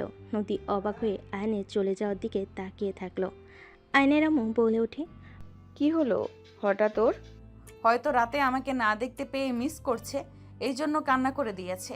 এর আগেও এমন হয়েছে। বাদ দেন, আমার অনেক ঘুম পাচ্ছে। বাপ্পা, কি ভালোবাসা। নদী রুমে চলে গেল। নদী রুমে গেলে দেখে আয়ন ওয়াশরুমে চলে গেছে। নদী খাটে শুয়ে পড়ল। নদী আয়নের কথা ভাবতে লাগলো। আয়ন গোসল করে পোশাক পরিবর্তন করে ওয়াশরুম থেকে বের হয়ে বারান্দায় শার্ট প্যান্ট মেলে দিয়ে রুমে আসলো। আয়নকে দেখে নদী বলল, সত্যি করে বলো তো কি হয়েছে? আর সারা রাত কোথায় ছিলে? আপনাকে মিস করছিলাম তাই। সারা রাত কোথায় ছিলে? বন্ধুর বাসায়। কোন বন্ধু? এত প্রশ্ন উত্তর দিতে ভালো লাগে না, আপনি ঘুমান। সারা রাত তো জেগেছিলেন। আমি কলেজে যাব। কলেজে যেতে হবে না, আমার কাছে আসো। আয়ন নদীর কাছে গেলে নদী আয়নকে জড়িয়ে ধরে বলল, মিস করছো আমায়? দেখো আমি তোমার জন্য নাইট ডিউটি করতে চাই না, বাট আজকে উপায় ছিল না তাই করতে হয়েছে। প্লিজ মন খারাপ করো না। আমি দেখলাম যে তোমার আব্বু আম্মুও আছে, ও তো সমস্যা হবে না। আপনি ঘুমান, আমি কলেজে যাব। ঠিক আছে, খাবার নিয়ে আসো, খাওয়াই দেই। ক্ষুধা লাগছে না, বাহিরে থেকে খেয়ে নিব। ওয়ালেট থেকে টাকা নিয়ে যাও, মাস তো শেষের দিকে, টাকা মনে হয় নাই, নিয়ে যাও। 500 টাকা নিলাম। ওকে, বাইকে তেল আছে কি? আছে। সাবধানে যাও। ওকে। আয়ন ব্যাগ নিয়ে বাইকের চাবি নিয়ে বের হয়ে গেল। আয়ন কলেজে গেলে তুলিও বাইক থামিয়ে বলল, হাই সুইটার্ট, জান একটু নামিয়ে দাও না। আপনি নামেন, আপনার কি পা নাই নাকি? আবারও তেরা কথা। ও মনে হয় বউকে হারানোর ইচ্ছে হয়েছে। আয়ন সাথে সাথে তুলিকে ধরে বাইক থেকে নামিয়ে দিল। তুলি গালে কিস করে বলে, জান ব্যাগ দুইটা রেখে ছাদে আসো, ঠিক আছে? ক্লাস করতে হবে। আমার থেকে ক্লাস গুরুত্বপূর্ণ হতে পারেন না জান।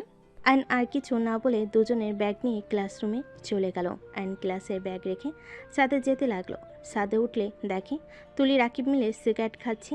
সবুজ একপাশে চুপচাপ দাঁড়িয়ে আছে। রাকিব বলে ওঠে, দোস্ত তোর সুইটার চলে এসেছে। আয়নকে দেখে তুলি এগিয়ে দিয়ে দেওয়ালের সাথে টান দিয়ে চেপে ধরে দু ঠোঁট নিজের দখলে নিয়ে নিল। আয়নের রাগ হতে লাগলো। আয়ন ধাক্কা মারতে যাবে, তুলি ঠোঁট ছেড়ে দিয়ে বলল, কিরে সুইটার্ট, খুব তেজ বাড়ছে তাই না? আমাকে রাগাস না, কপালে দুঃখ আছে। আচ্ছা, তোর কি লজ্জা লাগে না অবিবাহিত মেয়ে হয়ে বিবাহিত ছেলের সাথে এইসব করতে? একদম না। তুই 10 বাচ্চার বাপ হইলো আমার সমস্যা নাই। তুই যে হট হয়েছিস, আগে জানলে তোকে আমি ছাড়তামই না। দিন যত যাচ্ছে তুই তো হট হয়ে যাচ্ছিস। তোকে দেখলে কেমন নেশা লেগে যায়। তোর বউ কেন যে তোকে ছাড়ে না আমি এখন বুঝলাম। তোর মতন হাজবেন্ড পেলে দিনরাত আদর করেও মন ভরবে না। তোকে যত দেখবো তত তোকে শুধু আদর করতেই মন চাইবে। কি নোংরা ভাষায় কথা বলস, তোর যে জন্মের ঠিক নাই, এখন বোঝা গেল। আয়নের কথা শুনে তুলি ডেকে আয়নের মুখ চেপে ধরে বলে, চুপ, একদম চুপ। আমাকে বলো জন্মের ঠিক নাই, তোর মুখ আমি ভেঙে ফেলবো। দোস্ত কুল, কিছু হইলে আমরা ফেসে যাব। ওর যে বউ আমাদের ফাঁসি দিয়ে দিবে। ওলে ওলে সুইটহার্ট, আমি কি এই মারতে পারি? আমি তো তোকে ভালোবাসি। তুলি আয়নের ঠোঁটে কিস করে দিলে আর নিজের চোখ হাতের উল্টো পিঠ দিয়ে ডলে মুছতে লাগলো। তুলি রেগে কিস করতে যাবে, আর নিচে চলে গেল দৌড়ে। তুলি রেগে নিচে যাবে দেখে ওর আব্বু দাঁড়িয়ে আছে। তুলি আর কিছু না বলে ভদ্রভাবে ক্লাসে চলে গেল। তুলি আয়নের পাশে বসে পড়ল। আয়নের হাঁটু চেপে ধরে দাঁতে দাঁত চেপে বলল, আমাকে রাগাস না, তাহলে পস্তাতে হবে তোকে। আহ, লাগছে তুলি। খুব লাগছে তাই না? আদর করলে সমস্যা, ব্যথা দিলে সমস্যা, তাহলে আমি যাবোটা কোথায়? আয়ন কিছু বলতে গিয়েও বলতে পারলো না। ম্যাম আয়নকে পরে ধরে আয়ন উঠে দাঁড়িয়ে আয়ন ম্যামের কাছে গিয়ে অঙ্কটা করতে লাগলো। আয়নের অঙ্ক করা শেষ হলে আয়নের ম্যাম প্রশংসা করলো। আয়নকে সিটে পাঠিয়ে দিল। আয়ন মনোযোগ দিয়ে সব ক্লাস করে। কলেজ ছুটি হলে আয়ন বাইক নিয়ে সোজা বের হয়ে গেল। তুলির আগে বারবার কল দিতে লাগলো। রাকিব বলে ওঠে, বাদ দে, ওকে এই সময় যেতে দিতে হবে। আয়নকে চেঞ্জ দেখালে ওর বউ খোঁজ খবর নেওয়া শুরু করবে, আর যদি বুঝে আমরা বিরক্ত করছি আমাদের হাড্ডি ভেঙে ফেলবে। শালা কপাল কি, সুন্দরী বউ আবার পুলিশ অফিসার পেয়েছে। আবার দুইজনেই কি ভালোবাসা, ওদের ভালোবাসা দেখলে জ্বলে পুড়ে যায়। ইস, আমার যদি এরকম একটা বউ থাকতো। বাবা মা বুঝে না যে আমার একটা বউ লাগবে। হাহা। দুজন হাসতে লাগলো। এদিকে আয়ন সোজা থানায় চলে গেল। নদী আয়নকে দেখে বলে, আজকে তো বড় অফিসার আসবে। আয়ান তুমি বাসায় চলে যাও, আমি সন্ধ্যার দিকে বাসায় যাব। আপনি খাইছেন কি? মিটিং এর পর খাবো, তুমি যাও। ওকে। আয়ন চলে গেল। থানা থেকে বাসায় গিয়ে সোজা রুমে গিয়ে ফ্রেশ হয়ে নিল। আয়ন খাটের উপরে বসে থাকতে লাগলো। আয়ন আয়নাতে নিজেকে দেখে ঘৃণা হতে লাগলো। আয়ন সামনে পিন দেখে পিন তুলে চোখে আঘাত করতে যাবে, তখনই সাথী এসে বলে, আয়ান কি করছো? কই কিছু না তো। খাবার খেয়ে নাও গা, যাও আন্টি ডাকে। রূপা আপু কি ভাইয়ার কাছে গেছে নাকি, দেখি না তো। আয়নের কথা শুনে সাথী খাটের উপরে বালিশ কোলে নিয়ে জড়িয়ে ধরে বলে, হুম, সবাই সবার স্বামীর কাছে চলে যায়, আর আমি একমাত্র সিঙ্গেল। দিনরাত খেয়ে ঘুমিয়ে দিন পার করি। আয়ন সাথীর কথা শুনে হাসি দিয়ে বলে, তো বিয়ে করে ফেলেন। এখনো দেরি আছে, এত তাড়াতাড়ি বিয়ে দেবে না। তোমার তো ভাগ্যটাই ভালো, রাফি ভাইয়া আপুকে বিয়ে না করে রূপা আপুকে করে নিল। মাঝখানে তুমি নদী আপুকে বিয়ে করতে পারলে। আমার ভাগ্যটাই খারাপ। সাথীর কথা শুনে আয়ন হাসতে লাগলো। আয়ন সোফায় শুয়ে পড়ে বলল, আহারে বেচারি আপু, ঘুমিয়ে যাও। তোমার কপালে বিয়ে নাই, ঘুম দাও আর খাবার খেয়ে বাঁচো। মজা নাও নাকি? কই না তো। যাই হোক, দরজাটা একদম খুলে দিয়ে ঘুমিয়ে যাইয়েন, আমারও ঘুম পাচ্ছে। আয়ন ঘুরে শুয়ে পড়ল। সাথী দরজা একদম খুলে দিয়ে কাঁথা শরীরের উপর দিয়ে ঘুমিয়ে গেল। সন্ধ্যার দিকে নদীর রুমে এসে লাইট জ্বালিয়ে দেখে দুজন ঘুমাচ্ছে। আয়ন সোফায় থেকে পড়ে যাবে, সাথে সাথে নদী গিয়ে ধরে ফেলে। আয়ন ঘুম ভেঙে গেলে নদীকে দেখে উঠে বসে পড়ল।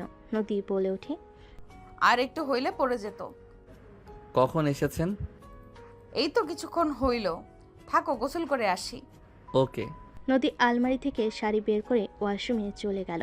সাথে ঘুম ভাঙলে আয়নকে দেখে বলে, তোমার ঘুম ভাঙছে? হ্যাঁ।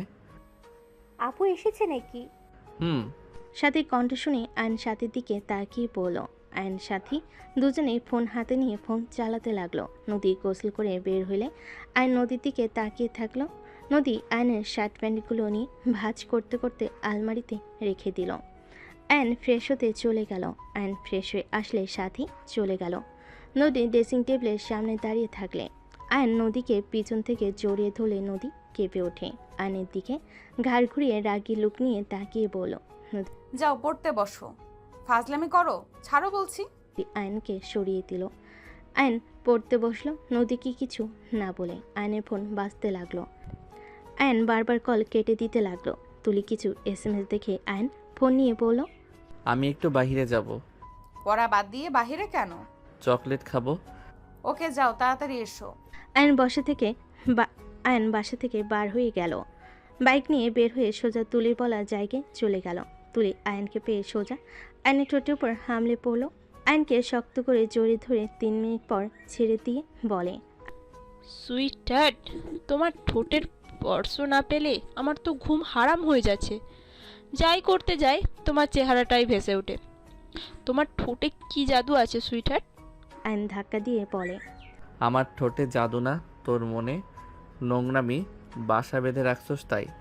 এই যে আবার রাগ তুলে দিচ্ছ। আমি যত ভাবি ভালো ব্যবহার করব, তত তুমি আমাকে এমনভাবে কথা বলো যে তোমাকে আঘাত করতে বাধ্য হইতে হয়।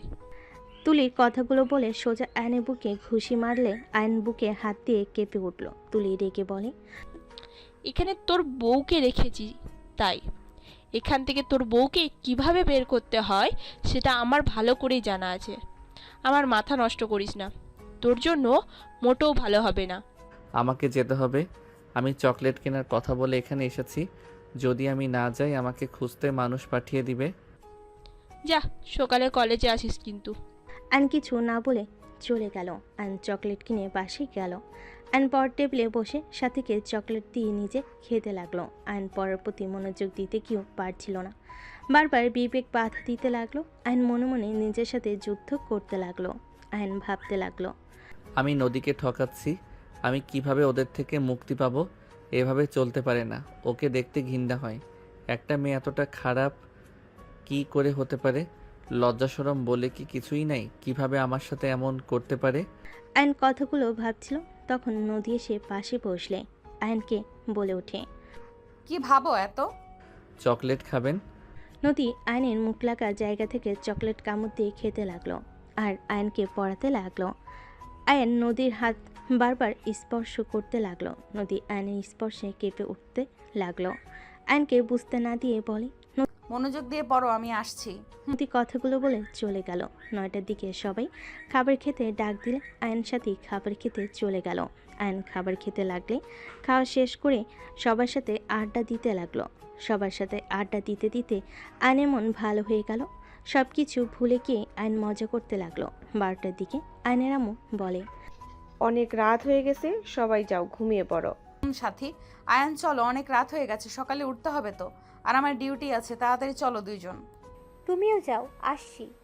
আয়ন সাথী নদীর পিছন পিছন যেতে লাগলো। নদীর সাথীকে দেখে খাটের বাম দিকে দেখিয়ে দিয়ে বলো, সাথী তুই ওই সাইডে শুয়ে পড়। আমি কি সোফায় ঘুমাবো? না, আমার সাথে ঘুমাবে। কিভাবে? ওয়েট।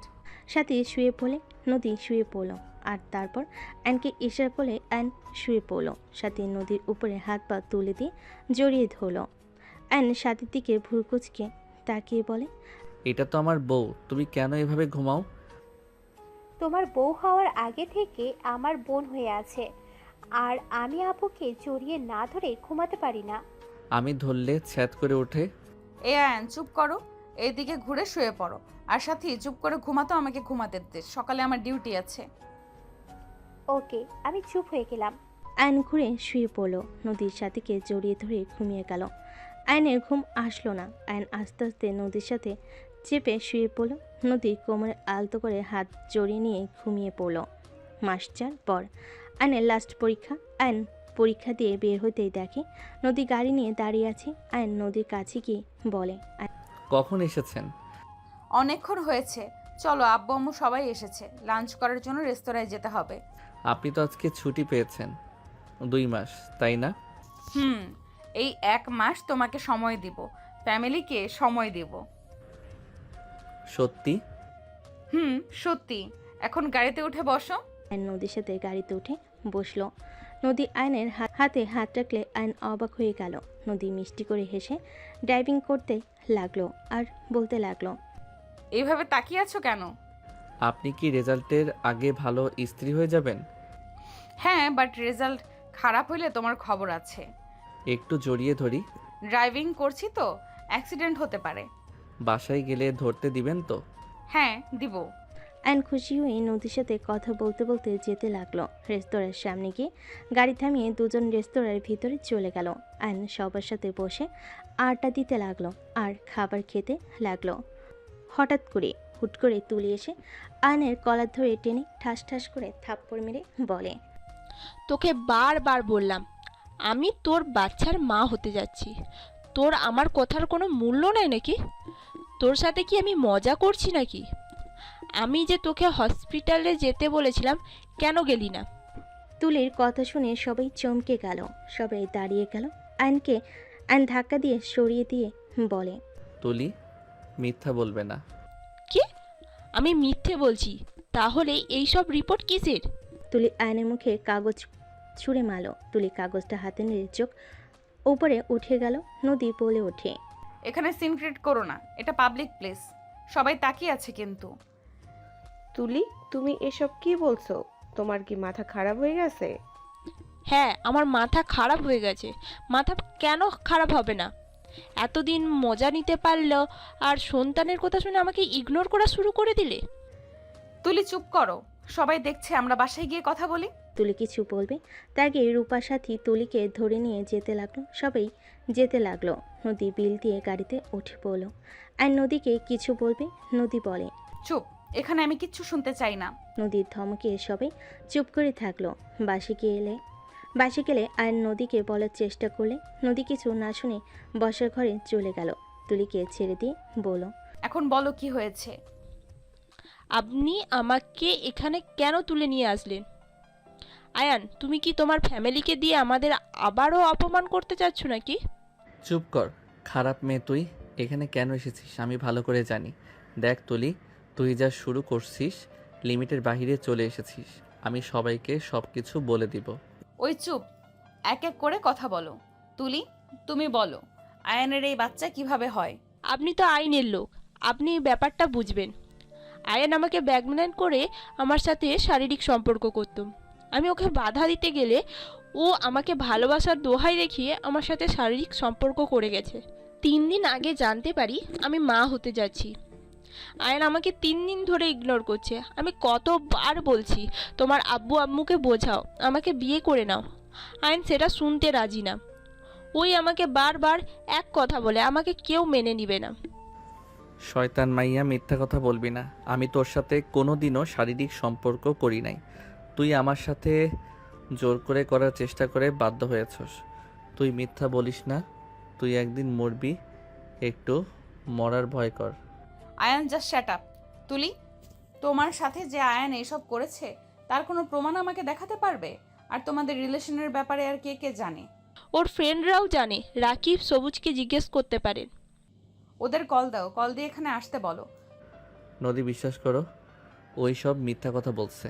আমি ওর সাথে কিছু করি নাই। ওই যে পিক দেখাতে চাচ্ছে সব মিথ্যা।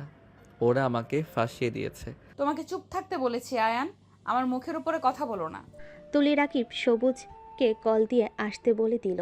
তুলি কান্না করতে লাগলো অ্যান্ড চিল্লাই বলতে লাগলো, নাটক আর করিস না, মিথ্যা নাটক করে লাভ নাই। তুই আমাকে আজ এভাবে ফাঁসাচ্ছিস। তুই হয়তো আজ জিতে যেতে পারিস, কিন্তু ভুলে যাস না, সত্যি কখনোই চাপা থাকে না। তুই আমার সাথে প্রতিনিয়ত যা করছস তুই দেখে নিস, তুই কোনোদিনও সুখী হতে পারবি না। আয়ান, তুমি আমাকে যদি ভালো নাই বাসো তাহলে কেন আমার সাথে এতদিন মিথ্যে ভালোবাসার নাটক করলে? আয়ান, তোমার দোহাই লাগে, আর সবার সামনে আমাদের সন্তানকে অস্বীকার করো না। আয়ান, ওই তো এই দুনিয়াতে আসেই নাই, দুনিয়ায় এসে বড় হইলে ওর বাবা পরিচয় ছাড়া ওর জীবনটা নষ্ট হয়ে যাবে। আয়ান, আমার কথা বাদ দিলাম, আমাদের সন্তানের কথা ভেবে তুমি তোমার পায়ের নিচে আমাকে জায়গা দাও।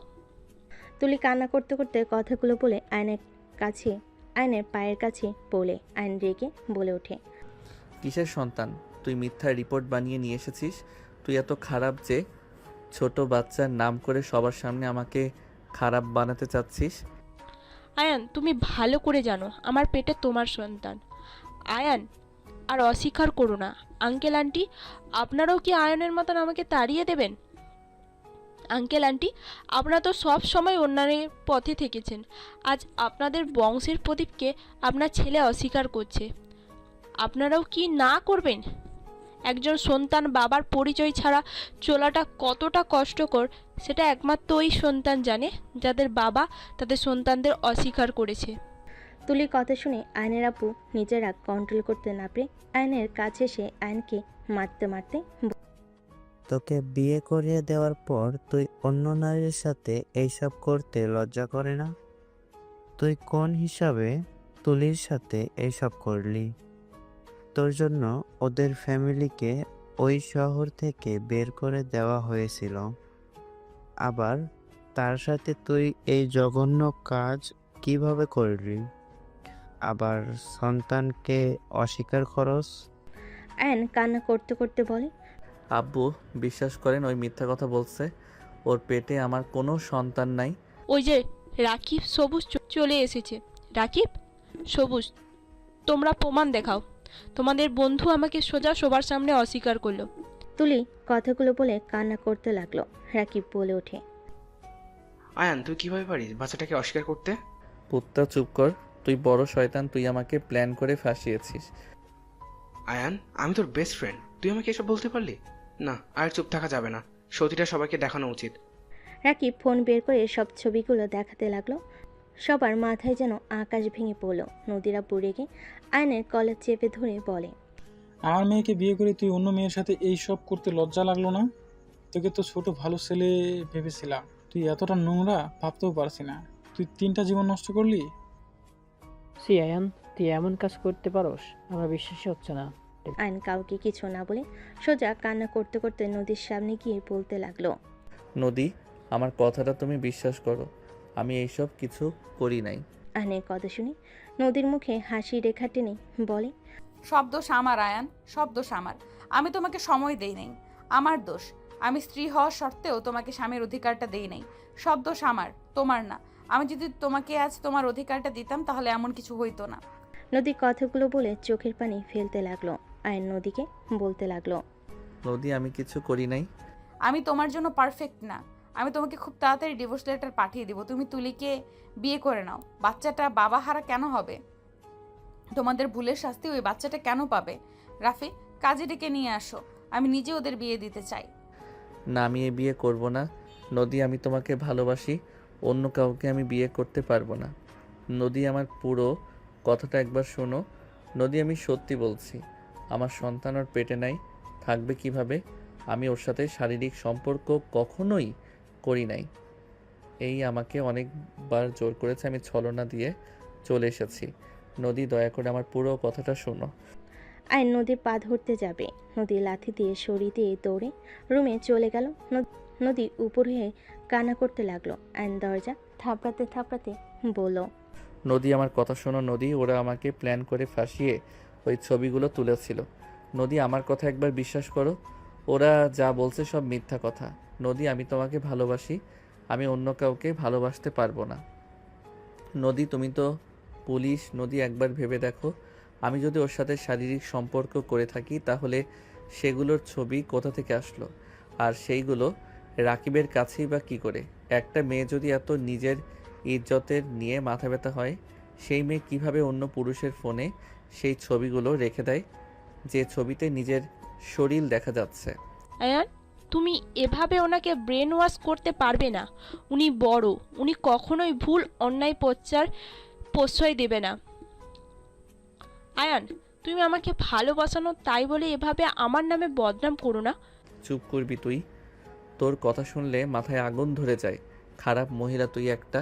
আমার স্ত্রী আমার কথা বিশ্বাস না করে তোর সাথে বিয়ে দিতে চাইলে দরকার হলে আমি নিজেকে শেষ করে দিব।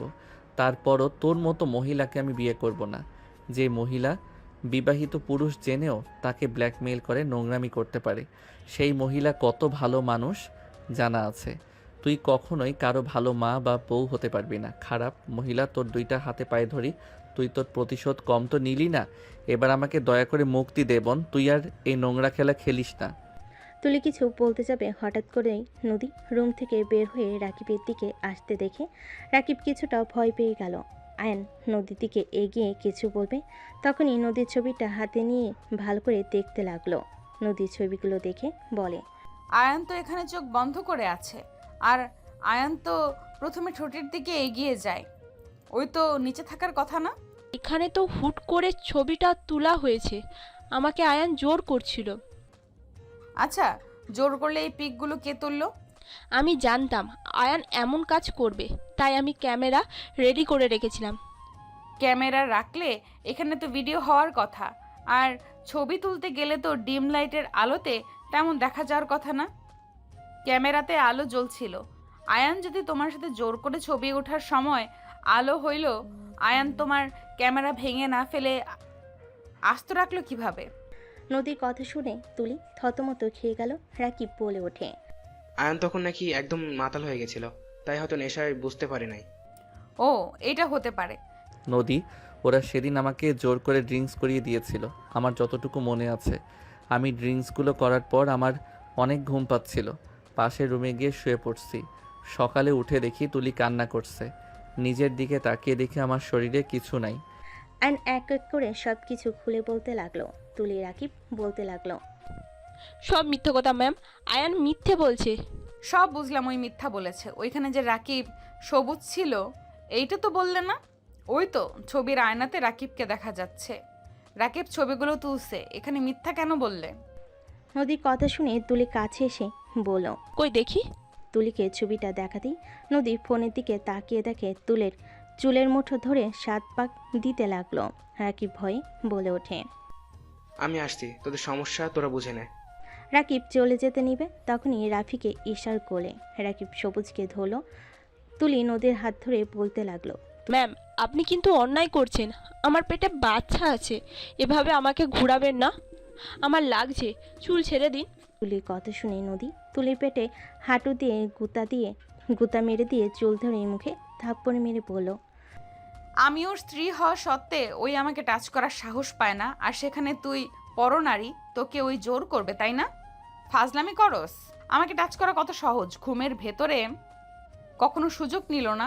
আর তুই কি পড়িয়ে এসেছিস রে, যে আমার স্বামী তোর রূপে পাগল হয়ে তোর সাথে শারীরিক সম্পর্ক করবে? আর এখানে দেখা যাচ্ছে 4 মাস আগের ছবি। 4 মাসের মধ্যে বাচ্চার মা হয়ে গেলি। নদী কথাগুলো বলে মারতে লাগলো। পুলিশ আসলে নদী রাকিব আর সবুজকে মারতে লাগলো। সবুজ কান্না করতে করতে বলে, আমি কিছু করি নাই, সব রাকিব তুলি করছে। আয়ান তুলির সাথে কিছু করে নাই। তুলি রাকিব প্ল্যান করে আয়ানকে সেই দিন রাগিয়ে দিয়ে পার্টিতে নিয়ে গিয়ে ড্রিঙ্কের সাথে ঘুমের মেডিসিন দিয়ে ঘুম পাড়িয়ে এইসব ছবি তুলে সবুজ আস্তে আস্তে সব কিছু সত্য বলে দিতে লাগলো।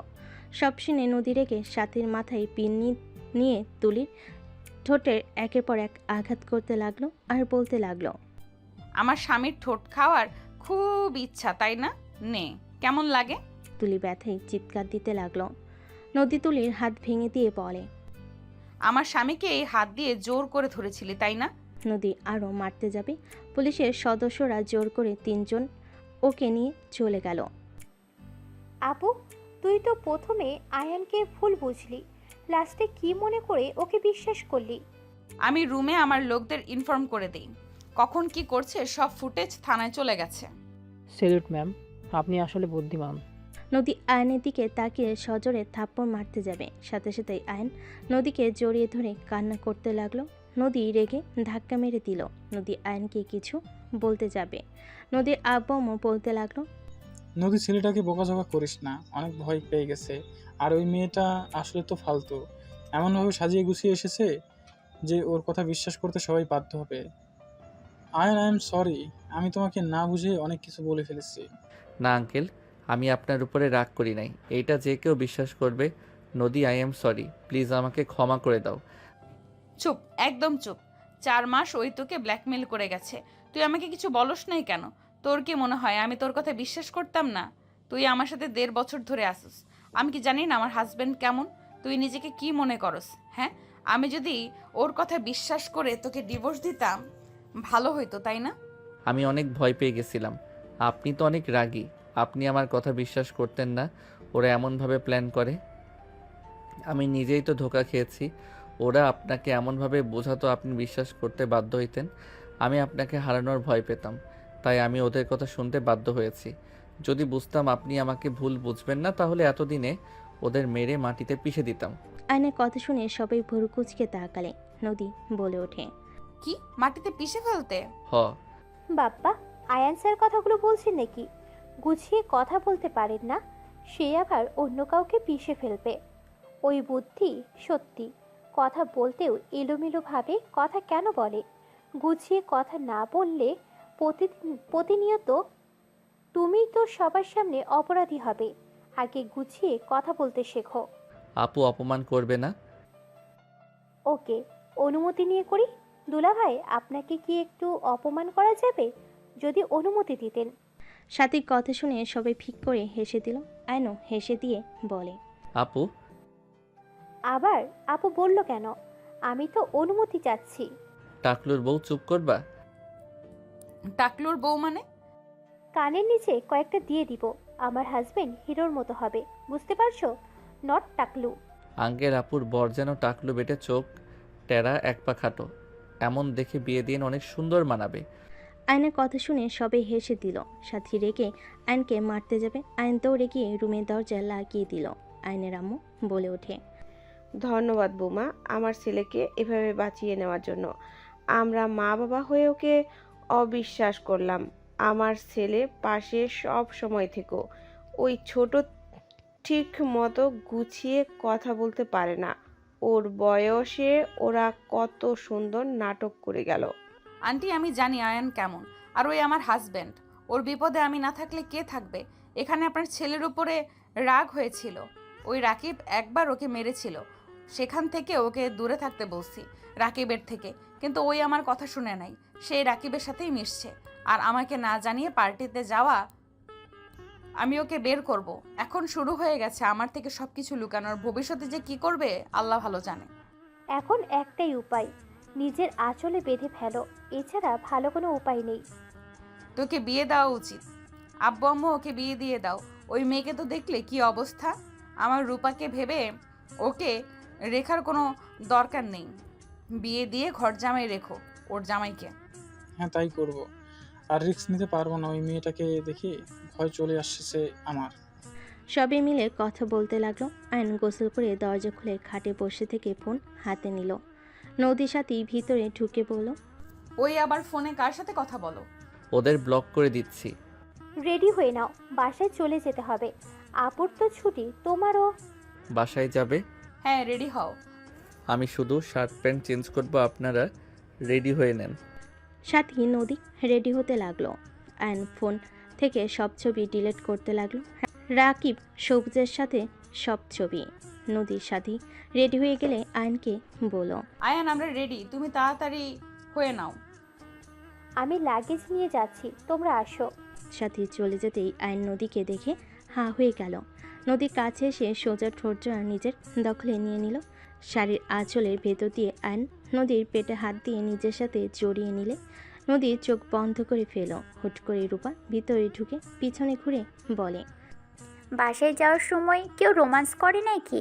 বাসায় গিয়ে যত ইচ্ছে করো, সবাই ডাকছে। রূপার কথা শুনে নদী লজ্জা পেয়ে গেলে আয়নকে সরিয়ে দিয়ে বলল, ফাজিল কোথাকার, ছাড়ো। কথাটা বলে আলমারি থেকে শার্ট প্যান্ট বের করে দিয়ে চলে গেল। আয়ন ফ্রেশ হয়ে রেডি হয়ে নিল। রেডি হয়ে সবার সাথে বের হইল। আয়ন নদীর কোমরের দিকে বারবার চোখ যেতে লাগলো। নদী আয়নের লজ্জামি করা দেখে বুড়ুকুচকে তাকিয়ে থাকলে আয়ন অন্যদিকে তাকিয়ে থাকলো। নদী মুচকি হাসি দিয়ে ওর হাত কোমরে রাখলে আয়ন চমকে গেল। নদীর দিকে তাকাতে নদী দুস্তামি হাসি দিলে আয়নও খুশি হয়ে নদী কোমরে হাত বুলাতে লাগলো আর সবার সাথে কথা বলতে লাগলো। বাসায় যেতে যেতে রাত হয়ে গেল। সবাই বাসার ভিতরে নেমে যার যার মতো রুমে চলে গেল। আয়ন রুমে ঢুকতেই আয়ন সোজা দরজা বন্ধ করে দিল। নদী পিছনে ঘুরে তাকাতেই আয়ন বলে ওঠে, জান একটু আদর করব। আদর করবে? আসো তো আদর করে দেই। আয়ন খুশি হয়ে কাছে গেলে নদী আয়নের গালে হাত বুলিয়ে দিতে দিতে বলে, আদর আদর ছোট বাবুটা আদর। নদী কথাগুলো বলে হাসতে লাগলো। আয়ন নদীকে কোলে তুলে নিয়ে ঠাস করে খাটে ফেলে দিয়ে বলল, আমি ছোট ছেলে, এই ছোট ছেলে তোমাকে যদি মা না বানিয়ে দিচ্ছে তাহলে আমার নাম আয়ান না। এই কি করবে? আয়ন শার্টের বোতাম খুলতে খুলতে নদীর উপর ঝাঁপিয়ে পড়ল। নদী সরিয়ে দেওয়ার চেষ্টা করলে আর নদীর পেটের উপর থেকে শাড়ি ছড়িয়ে দিয়ে ঠোঁটে ভালোবাসার স্পর্শ দিলে নদী কেঁপে উঠল। নদী আয়নের মাথার চুল খামচি দিয়ে ধরলে পেটের সাথে চেপে ধরলে আয়ন কিস করতে লাগলো। আয়নের প্রতিটা কিস নদীকে মাতাল করে দিতে লাগলো। আয়ন আস্তে আস্তে উপরের দিকে যেতে লাগলো। আয়ন বুকে আলতো করে কিস করলে নদী চোখ বন্ধ করে ফেল। আস্তে আস্তে নদী নিজের কন্ট্রোল হারিয়ে আয়নের উপর ঝাঁপিয়ে পড়ল। দুজন একে অপরকে আদর করতে ব্যস্ত হয়ে গেল। অনেকক্ষণ একে অপরকে আদর করতে করতে ক্লান্ত হয়ে গেল। আয়ন নদীর বুকের উপর মাথা দিয়ে শুয়ে থাকতে লাগলো। নদী আয়নের মাথায় হাত বুলিয়ে দিতে লাগলো। আয়ন বলতে লাগলো, জান আদর করতে কত মজা, তুমি আমাকে দূরে সরিয়ে কেন দিতে? আমার জামাই তো একটু ফাজিল, তাকে ভালোবাসা দিলে দিন রাত ওটাই চাইবে, পড়াশোনার প্রতি আর মনোযোগ থাকবে না। একটু না হয় বেশি আদর করতাম, তাই বলে একেবারে দূরে সরিয়ে রাখবে? একবার যখন অনুমতি দিয়েছো এখন বুঝবে মজা তোমাকে কি করি। আরেক আয়নের কথা শুনে নদী ভুরকুচকে তাকালে আয়ন সাথে সাথেই ঠোঁটে একের পর এক কিস করতে লাগলো। নদী হেসে দিয়ে বলল, ফাজিল ঘুমাও, অনেক রাত হয়ে গেছে। একবার আদর করি। এখন না, ঘুমাও বলছি, না হলে কিন্তু মার দিব। ওকে। আয়ন নদীর বুকে মাথা দিয়ে ঘুমিয়ে গেল। দুজন ঘুমিয়ে গেলে সকাল 10টা বেজে গেলে দুজন রুম থেকে বের না হয় সাথী বলে ওঠে, আন্টি এখনো দুজন উঠে নাই। না আচ্ছা ঘুমাও বৌমা, সারাদিন ডিউটি করছো, ছুটি পেয়েছে, এ তো শান্তিতে ঘুমাও। ওয়েট, ঘুমাতে দিচ্ছি দুজনকে। বউ হয়ে শ্বশুর বাড়িতে এতক্ষণ ঘুমাই, লজ্জা করে না? ওই শালিকা, আপনার কি সমস্যা শুনি? আপনার মেজবোন যে নাক ডেকে ঘুমাচ্ছে ওটাকে তুলে নিয়ে আসেন যান। না, ওইটার কাছে গেলে লাত্তি খাবো, এইটার ব্যবস্থা করি। সাথী জোরে জোরে দরজা নক করতে লাগলো। দুজন চমকে উঠল। আয়ন বিরক্ত হয়ে বলল, কে এভাবে দরজা টোকা দিচ্ছ? মেজাজ গরম করো না তো, ঘুমাতে দিবা? ওই জিজুর বাচ্চা, কত বাজে খেয়াল আছে? নদী ঘড়ির দিকে তাকাতেই চমকে গেল। আয়নকে ধাক্কা দিয়ে সরি সোজা ওয়াশরুমে চলে গেল। আয়ন বলে ওঠে, ও শালিকা তুমি যাও তো, বিরক্ত করো না। সিঙ্গেল মানুষ বোঝে না, কচু না হুদাই এসেছে ডাক দিতে। আয়নের কথা শুনে রাফি মিটিমিটি হাসতে লাগলো। সাথী রেখে রাফির চুল ধরে বলে, এক ভাই অপমান করে আর এক ভাই মজা নেওয়া বের করছি। আরে আরে আমি কি করলাম যে? আপনি সব নষ্টের মূল। আপনার কারণে ওই আয়নের বাচ্চা আমাকে এসব বলে। আপনি যদি ওকে ধমক দিতেন তাহলে এমন কিছুই হতো না। সাথে রাফির সাথে মারামারি করতে লাগলো। নদী রূপা বসে ঘরে এসে দুজনের অবস্থা দেখে হাসতে লাগলো। আয়ন গোসল করে বের হলে আয়ন বলে ওঠে, আমি রেফারি হব নাকি? কে জিতবে আজকে, শ্যালিকা নাকি ভাইয়া? জোরে টান মারো, তাহলে সেন খেয়াল জমবে। আয়নের কথা শুনে দুজন রেগে একে অপরকে ছেড়ে দিয়ে বলে ওঠে, এখানে এতগুলো মায়ের খাইলাম আর তুই কি না মজা নিস? সাথী ধরো ওকে। দুজন আয়নকে ধরতে যাবে। আয়ন দৌড়ে নদীর পিছনে দাঁড়িয়ে বলে, আমি কি করছি? আমাকে কেন মারতে আসো? তুমি কি করছো? আগে মারি তারপর বলি। আয়নকে মারতে যাবে।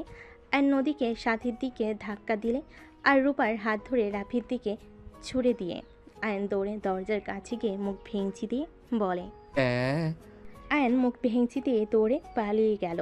5 বছর পর আয়ন দুইটার যমজ বাচ্চা নিয়ে বাইকে করে থানার দিকে যাচ্ছিল। হঠাৎ করে গাড়ির সামনে গাড়ি থামলে আয়ন সামনের দিকে রাগি লুক নিয়ে তাকাতে দেখে রাকিব তুলি। আয়ন কিছু বলার আগেই তুলি নেমে বলে ওঠে, মাশাল্লাহ, তোমার ছেলে মেয়ে। ঝামেলা করো না, সামনে থেকে যাও। আমি ঝামেলা করতে আসি নাই, বাবুদের কোলে নিতে পারবো? আয়নের ছেলে বলে ওঠে, আব্বু এটা কে? আর আঙ্কেল আপনি জানেন না এভাবে বাইক থামানো ঠিক না, আর একটু হলে অ্যাক্সিডেন্ট হয়ে যেত। মেয়ে বলে ওঠে, এভাবে আর চালাবেন না, আপনারও ক্ষতি হইতো, আমাদেরও ক্ষতি হইতো। দুজনের কথা শুনে তুলি রাকিব অবাক হয়ে যায়। মাশাল্লাহ মাশাল্লাহ, ছেলে মেয়ে দুটোই মায়ের মতন হয়েছে, বাপের মতন বলদ হয় নাই। আচ্ছা সোনারা, সরি, আর এমনভাবে থামাবো না। সরি। আয়ান, তোর ছেলে মেয়েদের বল না আমার কোলে আসতে। কি নাটক শুরু করলি তোরা? আমি মা হতে চলেছি, আমার বাবুর জন্য দয়া করিস। আমি জানি না বাবু হইতে গিয়ে মারা যাব নাকি বেঁচে থাকবো। একবার মনে হইল তোর কাছে ক্ষমা চাওয়া উচিত, তাই আর কি। সরি, আমরা তোর সাথে অনেক অন্যায় করেছি, আমরা সত্যি ভালো হয়ে গেছি। ফি আমানিল্লাহ, দোয়া করি।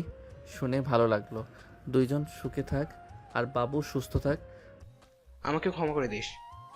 তোর ছেলে মেয়েগুলো মাশাল্লাহ তোর মতোই হয়েছে, দেখে আদর করতে ইচ্ছা করছে। রাকিব তুলি কোলে তুলে নিল, দুজনকে আদর করতে লাগলো। আয়নের ফোন বেজে উঠলে আয়ন বলে ওঠে, ভালো থাক। আব্বু আম্মু উঠে পড়ো, তোমার আম্মু অনেক রেগে যাচ্ছে কিন্তু। রাকিব তুলিকে বাই বলে তিনজনে চলে গেল বাইক নিয়ে। তুলি ওদের দিকে তাকিয়ে মনে মনে ভাবতে লাগলো, এই বাচ্চাগুলোর আম্মু আমার হওয়ার কথা ছিল, ভাগ্যক্রমে অন্য কেউ আয়ানের বাচ্চার আম্মু হয়েছে। চোখের কোণায় পানি গড়িয়ে পড়তেই মুছে রাকিবের সাথে গাড়িতে উঠে চলে গেল। এদিকে আয়ন নদীর সামনে গিয়ে তিনজন কান ধরে বলল, সরি, আমাদের ক্ষমা করে দেন ম্যাম, আমরা আর দেরি করব না। তিনজন একসাথে কথাগুলো বলে নদী ফিক করে হেসে দিল। ছেলে মেয়েকে কোলে নিয়ে কপাল দুইটাতে চুমু দিয়ে বলে, বাপের মতো নাটক বাজ হচ্ছেন তাই না? আমাকে একটু কিস দিলে আমি কিছু মনে করব না। আয়নকে মারতে যাবে, আয়ন সাথে সাথে নদীর ঠোঁট নিজের কপালে ঠেকিয়ে কিস নিয়ে নিল। চারজন ফিক করে হেসে দিল।